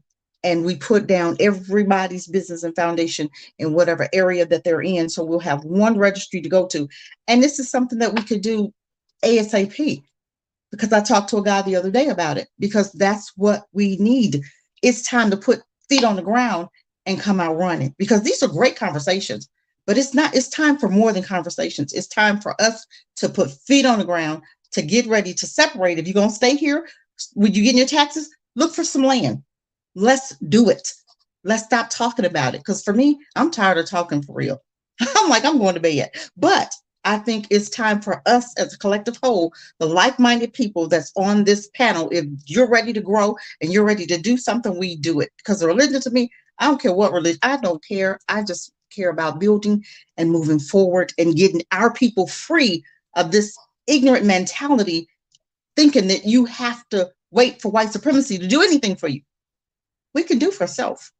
I rest my mic, and thank you for allowing me to come on. Yeah, fact. Hey, Cassandra, before you leave, tell them about what you're doing for Rome in the Bush. I know you're about to leave, so I want you to tell them about what you, because I know you got new things going on. It's growing. I saw earlier. It's actually growing. It is growing into where I didn't even understand it growing. Getting ready now. We're still doing the partnering with the different businesses. Now reaching out to prison wards as far as parole, talking with parole people who can help me get with the judges, and they're going to ask them to send them to the foundation reentry programs, have that going on. And I found out a lot of inmates don't have housing, so that, and then found out that I can go to the city to ask them for homes, and they'll like pretty much donate them to the foundation. Okay, so it's things now that we're actually doing. And I talked to a guy today because it has been on my heart as far as us getting a register. And this is what I was talking about. But I can't do everything by myself. I can't. But I can put the idea out there. So if somebody wants to do a foundation as far as the register, I got the person we could talk to. I'd already talked to him. But it's too much going on for me, and I can't not do, plus I'm working, and, so it's a lot going on. But we're still partnering with the different businesses, and a lot of the inmates that I'm working with is coming out and they have felonies. I said, this is what I want to do, put them into a working, put them in classes. They're willing to go to class because they're in a home now and they're not paying rent. So they have time to go to class to learn the CDLs, okay? And to get into class to learn a new trade, something besides what they were doing in prison that they can't even do out here. So they'll hire you to, they'll work you to half the death for a penny in prison, but then you come out, you can't even find a job. That's all set up. So what we want to do is allow them to get their certificates after training and either open up your own business, or we'll find you a spot that'll help you to get started. Also connecting, my girlfriend has a CDL, a trucking company in, Rockingham. And she wants to bring one down to where I am. And I've been looking for her spot, and actually talked to a lady on Friday for a spot, just for a CDO, because we have a lot of people that want to take that CDO class. And I'm finding at GTCC, a school here, community college, is filling up. And, and then I'm also Monday going to talk to the NC Works, and they're doing the unemployment to see how can she hook her program in this area up with NC Works, and then they'll be able to go for free, because we're trying not for them to have to pay for them to go to school, because a lot of people, inmates, they come out, they don't have any money to go to school, but they can go for free. So she wants to hook her program up with NC Works, and that way they'll be able to go for free. That's it. Yo, that's dope, Cassandra. Y'all support Cassandra Rome in the Bush and what she's doing, and y'all go to her channel, support her lives and everything she's doing. So thank you, Cassandra. I appreciate Thank you. I appreciate you allowing me to come on. Thank you, guys. Matron, you wanted to say something? Just that I absolutely agree that we need to look past our sectarian lines and our lifestyle ideologies in an attempt to build a Black unity. I don't think that any organization or institution as it exists today will serve the mass of Black people. So that is something that we have to build. And maybe there's a way in, creating a registry so that people can, like a new green book, or having some resources for people is a way for us to get past that. Even the Ashanti said that there is one universal God, and that's one of their proverbs. And the reality is that, yeah, that's true. There is one universal God, but people understand that entity and deal with that deity many different ways. So whether you a Sufi, a Muslim, a Christian, a Buddhist, a Hindu, whatever you are, if you're Black, we need to be able to build together. That's all I have to say. All right, so I got one more question for y'all, because right now Bakari is being Bakari. You know, he's a Christian right now. He loved the world, and you know what I'm saying, he gonna turn the other cheek right now. So I gotta push back on y'all just a little bit. I know Cassandra left, you know what I'm saying, but you know, John 3:16, right? It says God did come forth to love the world, you know what I'm saying? And we know with Black people, he's like, I know he killed my mom and my son and stuff like that, but I forgive you because the good book says, there's a lot of good books in the world, right? You know what I'm saying? And, but one of the good books says, you got to forgive your enemies and stuff like that, and even with the, with the knowledge and wisdom of the 5%ers, you got to go forth and teach the knowledge to everybody. You know what I'm saying? I love everybody.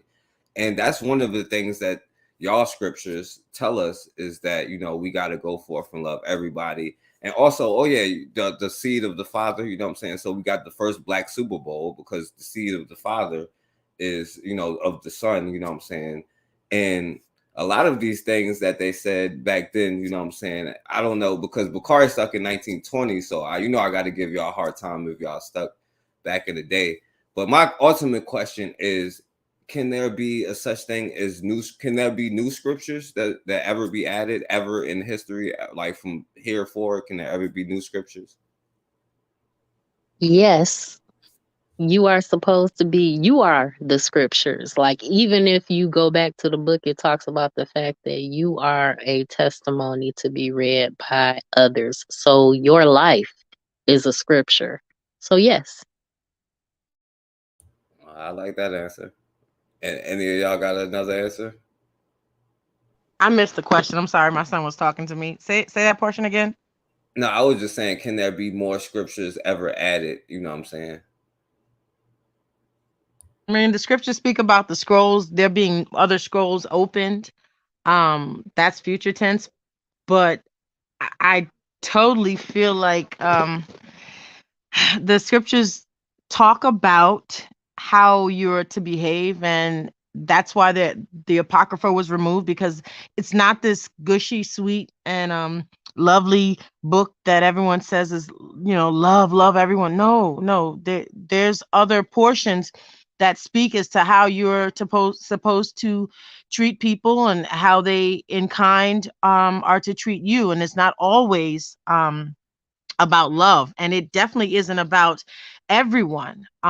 The book that we're talking about, if you're speaking about the Bible, is about Israel, and that applies to us. I don't know why we keep applying it to everyone, because if you believe in the Most High Yahuwah, that's in the book of the Bible, that means that you're of Israel. If you believe something else, you're Muslim, believe in Allah, you're Buddhist, Buddha, there's different people believing in different things, but I don't believe that mixing those things speaks to what the Bible is talking about. So people have taken the Bible and applied that to other parts of their life, and it's great if you can extract the good from it and use it, but it doesn't mean that, just like you mentioned John 3:16, for Yah so loved the world of Israel, that meaning the world of, we are the world in terms of who he's speaking about, Israel, not the whole world and as an entity, because he didn't give his son for everyone. He gave his son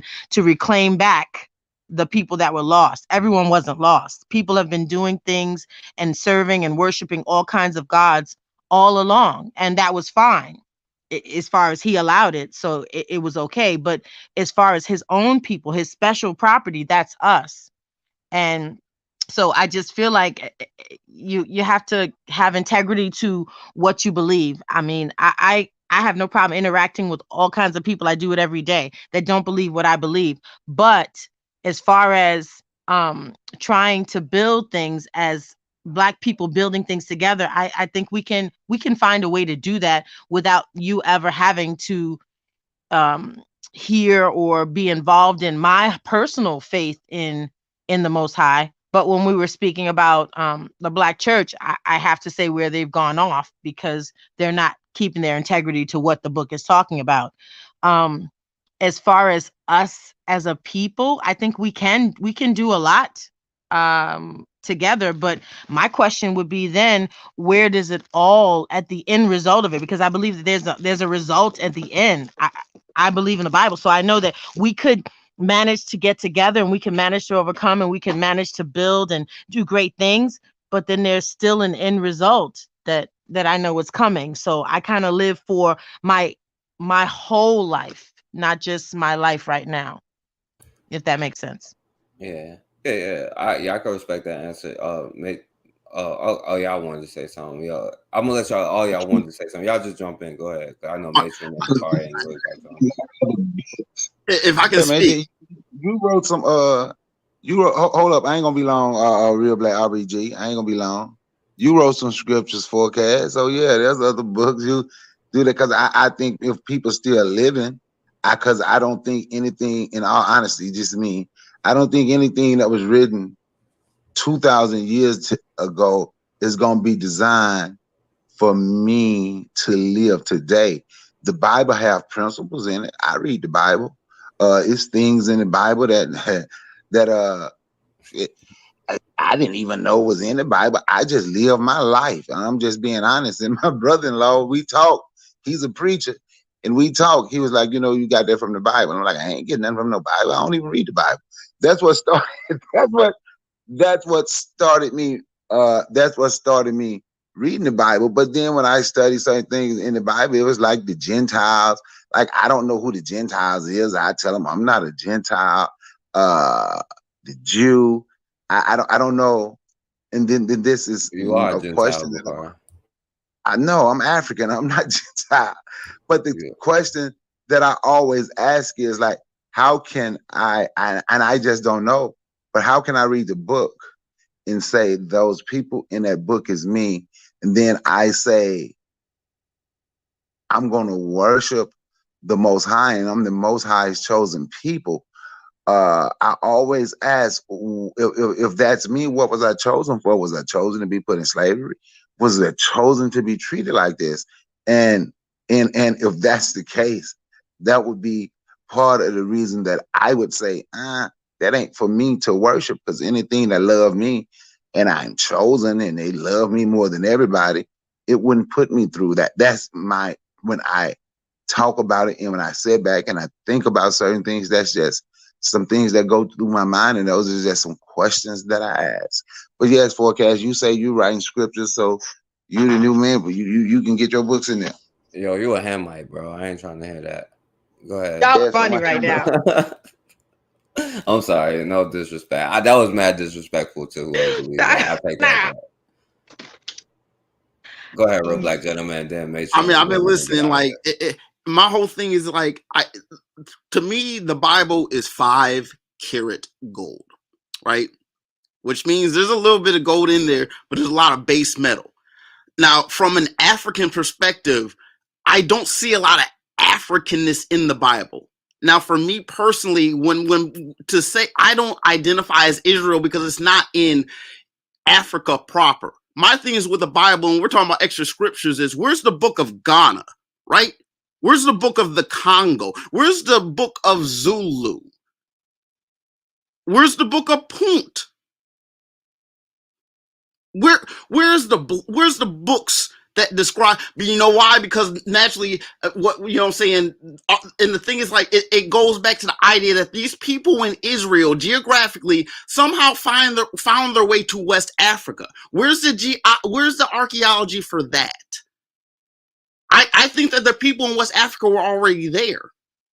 And it's just like there may have been peoples from Egypt that were black or strongly African, even at that point in time, that may have fled towards West Africa. And what I think is happening is that those Africans are identified as the Israelites. Like I said, a lot of this is 5 karat gold, because when we're talking about Romans and Corinthians, that's not African.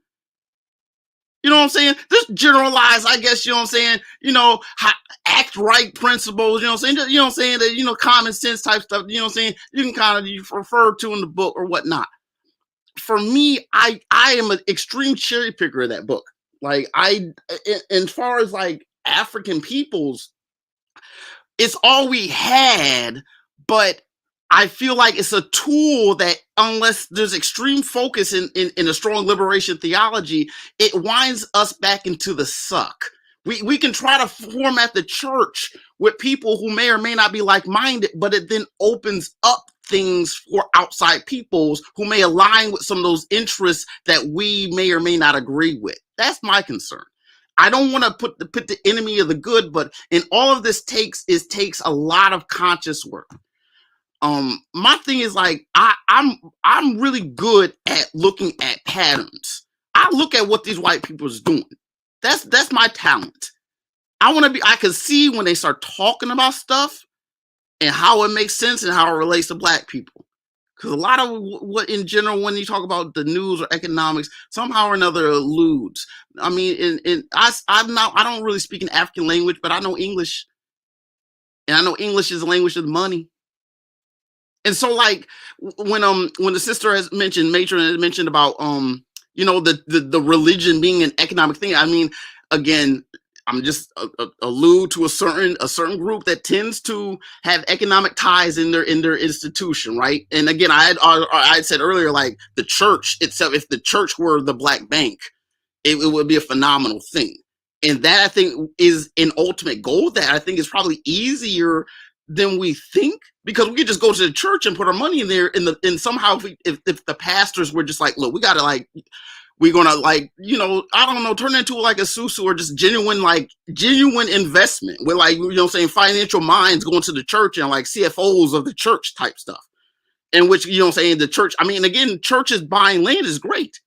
It's a great thing. It's like this, it's so patchworky. And sometimes like when things are patchworky, I mean, I know where there's salvation and things can be saved and redeemed in something that, I'm saying, I can sit here and say some churches are awful and other churches are awesome. But it becomes like, well, damn, I gotta pick through the bad to get to the good. And like, that's my thing. It's like where I am, like, I don't think I can bull into the church and change things, in a meaningful amount of time. And as far as getting things done, make sure that the things that are getting done is not like a you know what I'm saying? Like it can't be a vanity project. The scale of economics is severe. Things have to make, a modicum of economic, improvement on that for as many people as possible. And part of that is land, services. If a church is not open 24 hours, 7 days a week, what is the point of it? If a church can't hold people who just need a place to stay, what's the point of it? These are the things I worry about, man. I'm gonna yield the mic. All right, I'm gonna let Matron come on here, and I make really bad jokes, but I will go to the church of Matron, because like her idea of it is right. And I'm telling you, she's like futuristic, because like, is the reason why we got sucked up in it. And I never looked at it the way that she talks about it. You know what I'm saying? That's why I give her credit about how she talks about, the church, because she gives me a different idea about, like, I'm like, how do you get black? Because I used to ask MG2 a question. How do you get black people to stop hating yourself? You're hating each other. And that's the $1 million question. And then, I met Matron, and she really had that great idea, and that, like, it could go that way, you know what I'm saying? But I'm gonna let Matron go, and then we're gonna go around to close out, you know what I'm saying? So I would definitely, I'm with Bwana. I would definitely subscribe to her church, you know what I'm saying? So yeah, go ahead, Matron. I appreciate you guys so much. I believe in taking complex thoughts, ideas, and even some of our writers and authors from the past, some of our giants, and changing some of the words into really simple ideas like politics. Politics is storytelling. And if you are paying someone to carry your story to Washington D.C. so that you can have your case pled in front of someone that can give you the resources you need. When it comes to organizing Black people, we have to decide that just like all these social clubs come together and car clubs can come together and family reunion organizations can come together and get that 501c3 status or get that nonprofit status and have donors and they get refunds from the government based on their contributions, we can do those exact same things. We have to stop shunning the system that we're in because we're in it. And the only way we can unfortunately get out of it is to maneuver our way through it, because you cannot magically transcend the system that you're in. You're going to need money to get to Africa if that's where you're going to go. So you're going to have to, kiss the beast. You're going to have to figure out a way to get yourself into a better position.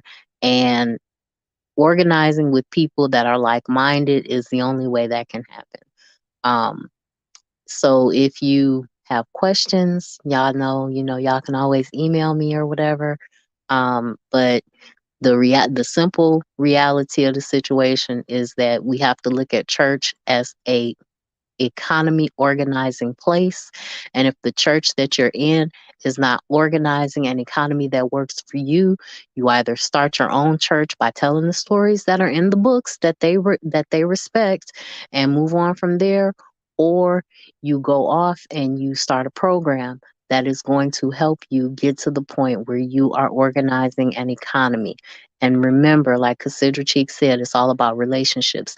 Relationships are the basis of all economies, which means who you are connected to is going to dictate and determine how much capital you can raise for whatever endeavor you are looking to get into. And that's all I have to say. Thank you so much, Forecast. I appreciate you, and I'll listen offline.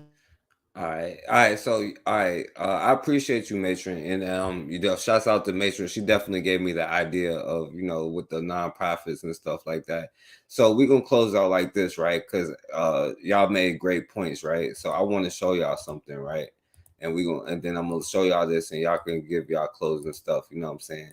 So check out this debate I was watching, but listen to what this rabbi was saying about his religion. You know what I'm saying?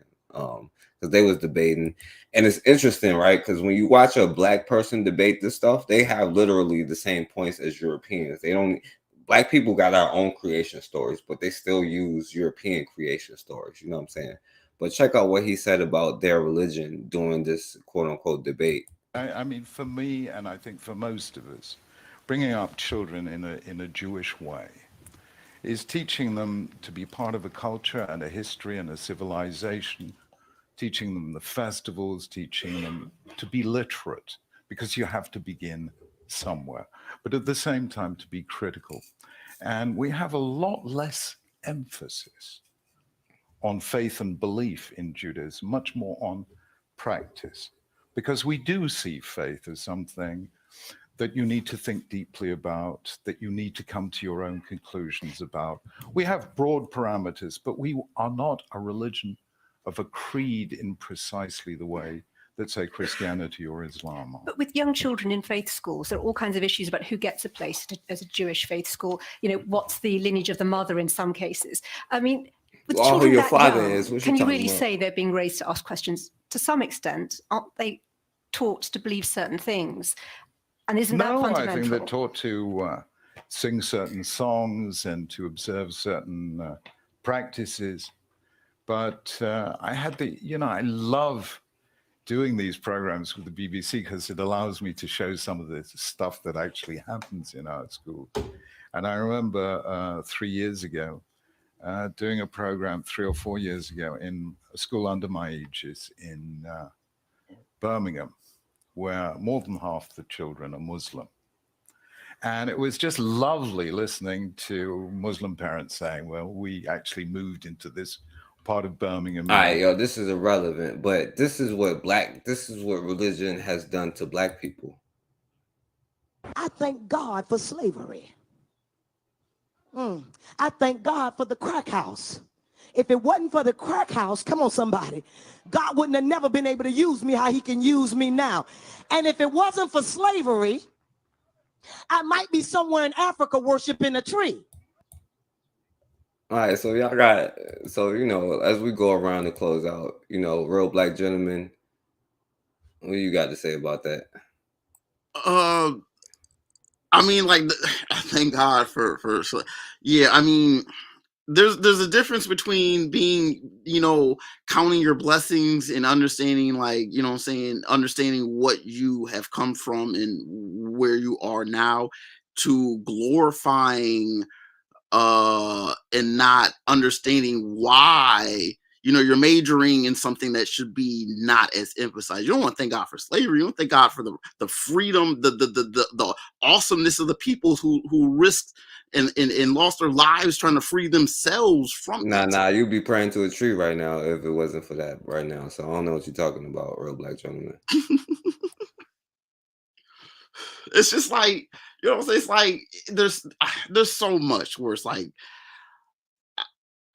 I this is why it's like the church. I stopped going to church. Like I told the person who I was supposed to go to church with, like, I didn't have church shoes, and the person was like, "Well, God doesn't care about what kind of shoes that you have," and I kind of just stopped going, man. Like, I started, you know what I'm saying? I just started seeing the natural world at a young age, and just you know what I'm saying? I couldn't, I just, it was incongruent of just, you know what I'm saying, this story in the Bible and these people out there and Jacob and, you know what I'm saying, in the desert and it's just, it's like, you know, that's not, you know, as a young child, it's like, that's not like how the world functions. That's not volcanoes and clouds and giraffes. You know what I'm saying? It's like, it's not how people, look, man. I'm not against it. I just understand I'm not trying to integrate people into it. I'm not trying to understand my intentions being in something that's going to, you know, there's sometimes change is incremental, but sometimes when you look at a time frame, you have to aim for ambitious goals. And that's my thing. I mean, I truly want to do something that's going to that it just has a. I mean, there's a lot of ways I look into the past, like griots and actually people moving from town to town, sharing information, doing things. We do a lot of these things in our culture, but we just haven't tied it all together. And so we're almost there. I have a lot of optimism when I look at the optimistic side. It's just that it's difficult. You know, people talk about strategy and tactics. No, let's talk about logistics. Let's talk about the science of connections and getting things from point A to point B. I think that alone solves a lot of problems, because once you can get from point A to point B and move things, a lot of things come into place. And it's just a way of like just getting information to people. Because I mean, the downside of the internet, once again, is that it brings us back into the house, as it were. You know what I'm saying? I had mentioned to someone that a lot of times we used to be outside playing. I used to grow up playing all the time. And I see the transition between a lot of people just being in the house. The whole pandemic brought everyone in the house. So getting back outside in general is I think the biggest thing. That's, you know what I'm saying, on the health level. Go out, you know what I'm saying, go out for walks, just even if it's cold, you know what I'm saying? You gotta stay active. You gotta stay on your feet.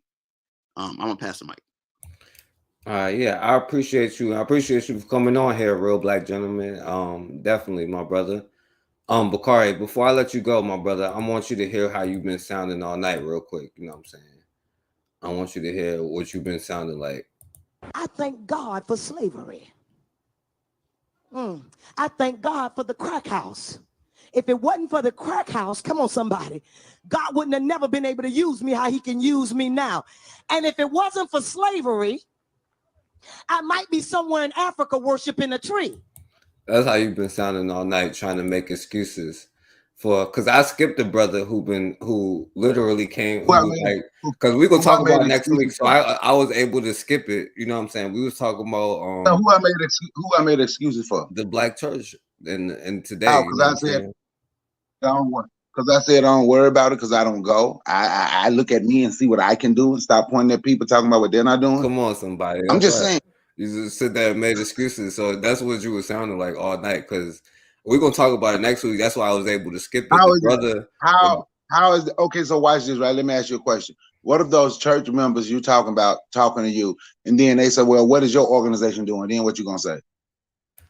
I'm gonna say my organization is what you say we be doing, Bukari. What you say, Team No, Black? I'm just saying, like That's what I'm like gonna say. all My the stuff we say, organization. like all the stuff we say they should have done by now.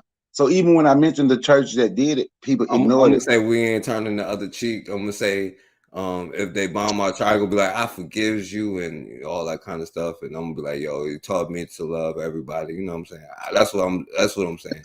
When you talking about the churches Okay, you go to, I ain't gonna have Joe Biden at the because Ebenezer's that's like right up the street from you, ain't it? but I don't go to church though. That's why I said I can't talk about what they don't do. Oh, I thought I you don't were look defending. I outside thought you were because defending them. no, because I can constantly look outside of myself and say what other people is doing wrong. But then I have to look inside of myself and say, but if they're doing something wrong, what they're doing wrong, what is it I can do right? That's the only thing that I said. I didn't make excuses for the church. I just mentioned small churches that did stuff.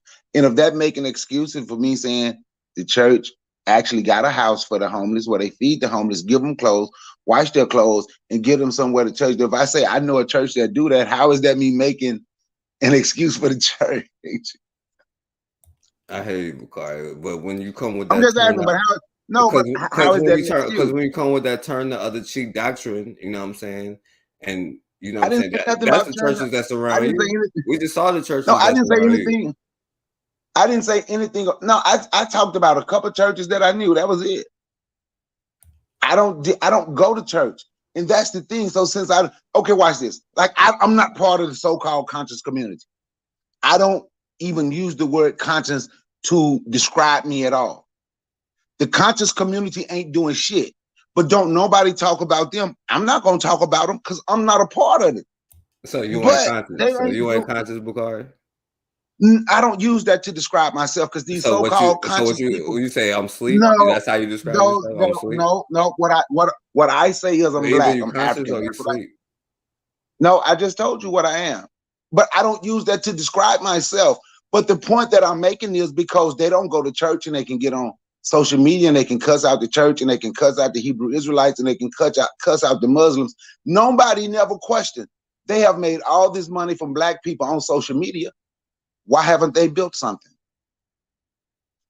And that's what I'm talking about. When we only want to touch on one part of black people and say The church they, put something else besides the doorknob on the church. I'm gonna say it again. You can. Why is it? It's just one people that folks talk. Why don't they talk about them? Nobody. I don't hear people talking about them. But I'm not a part of it, so I don't talk about them. I don't. They're not gonna do anything. I realize that. Mega churches not gonna do anything. I realize that. So now that we've realized that the mega church ain't gonna do a damn thing, you have to look and say, what are we gonna do? Or we can keep pointing the fingers saying the mega church ain't gonna do nothing, but we stand stagnant because we're too focused on what the conscious community ain't doing because they don't do a damn thing. What they're not doing and what the mega church is not doing. And while we're focused on that, we'll stand stagnant. Ain't the We're black not church moving. the original conscious community? I don't know about that. I won't. I don't know. I'm just messing with you, Carl. Go ahead and say you're real. No, I'm saying I don't know what the original conscious community is, but I ain't talking about that. I'm talking about the ones you see on the streets now that tell everybody how dumb they are if you don't believe how they believe, which I don't even know how they believe. If you're a Hebrew Israelite, you're just extremely dumb and stupid. If you're a Muslim, you're extreme. So then I said, so what have they done? They have a whole lot of people that follow them. Go watch some of their videos. Watch how many people be in their video. But don't nobody ever touch on what they're not doing. That's the only point that I'm making. But I believe in looking at me and say, what can I do better? Now, what you did was you messed up my clothes, and I forgot what I was gonna say. So on that note, man, peace out. I'm gonna holler at y'all later. So pretty much, you like, yo, black churches get a pass for doing all the crooked stuff that they do, just like HBCUs. Like, yo, Bakari, you stuck in 1920 though. That's the problem. Like, black churches. If I would have black, I would have joined the UNIA and been and went to a black church in 1920. But now that it's 2023. But forecast, if that's what you want to say. But what I would say is that shows people don't have the ability to listen. If that's what you want to say, I'm stuck in. And how did I give somebody a pass? Because I said I don't talk about them because I'm not a part of it. How is that giving them a pass? And how much money black churches have got in the last 30 years, Bakari? I have no idea. How much they probably a whole lot of money. And they probably ain't put none back in the community. Probably haven't. But with that being said, I don't know. Ask me how much they got from me. You see, guess what that answer would be? None. They haven't got none from me. Bakari, you know you be going every Easter Sunday, you know what I'm saying, putting money in the church. We know stop lying, bro. But I notice everybody get away from that point when I say, look inside yourself and see what you can do. Everybody ignore that point and let's just keep talking about what other people haven't done. We don't want to talk about what we can do. Let's just talk about what other people haven't done. And you really don't want to get on the HBCU thing because Bawana Hagazika literally heard HBCU education last night. You really don't want to go there either. I've been letting you slide, forecast. I'm just being honest with you. I could have been tied you up and tangled you, but I let you slide. All right, Bakari. All right, stop trolling so Shanique can get her last words in. So, yo, Shanique, you hear what Bakari saying, man? I hear Bakari. You know what's funny? I'm going to take a moment to say first. Let me address the video. Okay, so as far as slavery, she can thank him for it, but Deuteronomy 28:14-15 tells you why we went through it. As far as crack houses, it's also covered in that same chapter of Deuteronomy 28, and a little bit of decision making because I didn't smoke crack. So that's me. But in either case, I've gleaned one thing from this show today, and that is that as a woman, I identify as an Israelite. I am an Israelite, but the world will say I'm a black woman. As a black woman in this country, I recognize that there must be more done individually, and I must build something collectively, physically, actually do something in order to manifest the circumstantial change that I want in this realm, in this world. And the scripture talks about it and says that we must use our talents. So that much I gained. I really appreciate that you use your platform. You're using your talents to get people to talk. Bakari, Casidra, and as you mentioned, the sister before, as well as the brother here, I think that it is important that we encourage one another to do that very thing. And I've been encouraged today to make more of an actual physical decision to do something to make things change, in addition to my being obedient to the law, statutes, and commandments and praying. So I think this was a successful show, and I thank you for it. And with that, I'm out. No, yeah, shouts out to you. Thank you. Yo, shouts out to both of y'all. You know, shouts out to Bakari, Matron, Casidra, Everett, who else came on here? Everybody that came on here. Shouts out to y'all. Bobby and Bawana. Shouts out to y'all. And yeah, yo, facts. I think that, you know, black guys are older than some of these other things, but you know, I'm like, we don't necessarily have to be handcuffed to anything. You know what I'm saying? Maybe sometimes we can think outside the box. You know what I'm saying? So I want to shout out to everybody. My brother Guy didn't come on here. You know, I know he wanted to be interested in the conversation, but this was definitely a great conversation. And let me say this. I have no issue with anybody's religion. I would never go after a black person's religion. You know what I'm saying? Only time I go after a white person's religion is just because I make them feel bad about anything. And I like, you know, destroying their talking points. But yo, like whatever you make feel empowered for yourself.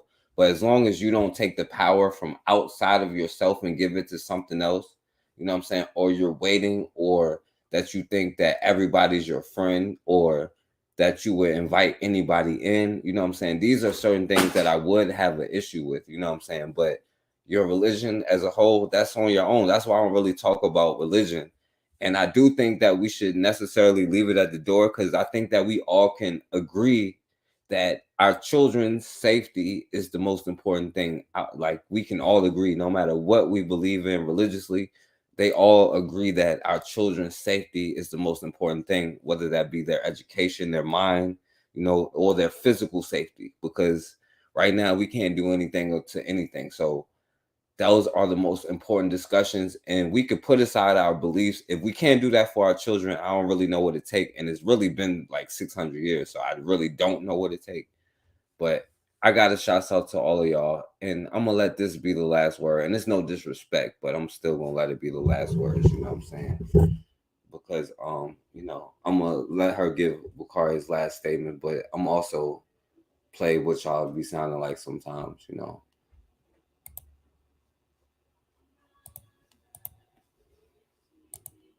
I thank God for slavery. I thank God for the crack house. If it wasn't for the crack house, come on somebody, God wouldn't have never been able to use me how he can use me now. And if it wasn't for slavery, I might be somewhere in Africa worshiping a tree. What's wrong with you? What's wrong with y'all? You niggas are crazy. Black people, let me tell y'all something. If you don't ever hear me say preach again, they can kill me tomorrow. Let me tell you something. We're not going to ever get anywhere until we look into the mind of a black man. He doesn't think correctly. I don't care what he is. He can be a doctor. He can be an astrophysicist. The nigga ain't got no sense. You talk to him. You talk to a black man. He doesn't understand the world. He's never built anything. The most the black people have ever done, they did it here in America under white people's help. When they were in Africa, they didn't do nothing. Black people had Africa, that big old continent over there. They never built one boat that was seaworthy, not one. There's not one monument in Africa, in all of Africa. I know you're talking about Egypt. Egypt is not Africa. There are no great cities that were built. Even before the first colonization of white people coming to the shores of Africa, or the slave ships, black men built nothing. No sewer system, no houses above one level, and none of them made out of stone, all of them made out of grass and wood. Black men, before the white man ever got to Africa, because black folk don't know how to run no nation. They don't know how, and we need to admit it. I know you don't like it, but you need to stop shucking and jiving. We got a problem. Look at what y'all have done in Harlem. You can't even hold on to Harlem. We got a problem. Black folk don't understand the world. You can get mad with me all you want. You can say what you, but you can't prove me wrong. Now, I'm not saying this because I hate black folk. I'm saying it because I love you enough to tell the truth. And the only person going to ever help us get out of the situation is going to be God. There's something wrong with the black man's mind. There's something wrong with his mind. Yeah, there's definitely something wrong with our minds, man. I don't know what it may be, but we definitely spooked out. But shouts out to all of y'all. You know what I'm saying? This is a preacher. I forget his name. Y'all might know his name. I forget his name. But there's a lot of these things I could play, you know what I'm saying? But I don't want to keep playing all of them. So I want to shout out to the matron. I want to shout out to Shanique, to Everett, Namer, Real Black Gentleman, Bakari, Raw, my brother Bobby, Bawana, you know, Hardcore came through for a second, you know what I'm saying? He ran from that slave ship thing to Raw, and Raw is the realest, you know what I'm saying? Shouts out to Raw, to Erica, to Cassidra. Cassidra came on here, dropped the heat, dropped the knowledge, you know what I'm saying? She's right. Shouts out to Realm in the Bush. Y'all support Realm in the Bush, you know what I'm saying? all day, every day. Shouts out to all of y'all. You know, my sister Erica, chef in the chair. Y'all support her and everything that she's doing. And the other people that came through who I don't even know who they are, you know what I'm saying? Shouts out to y'all. And as always, man, we have got to start standing for something, or we gonna keep falling for anything.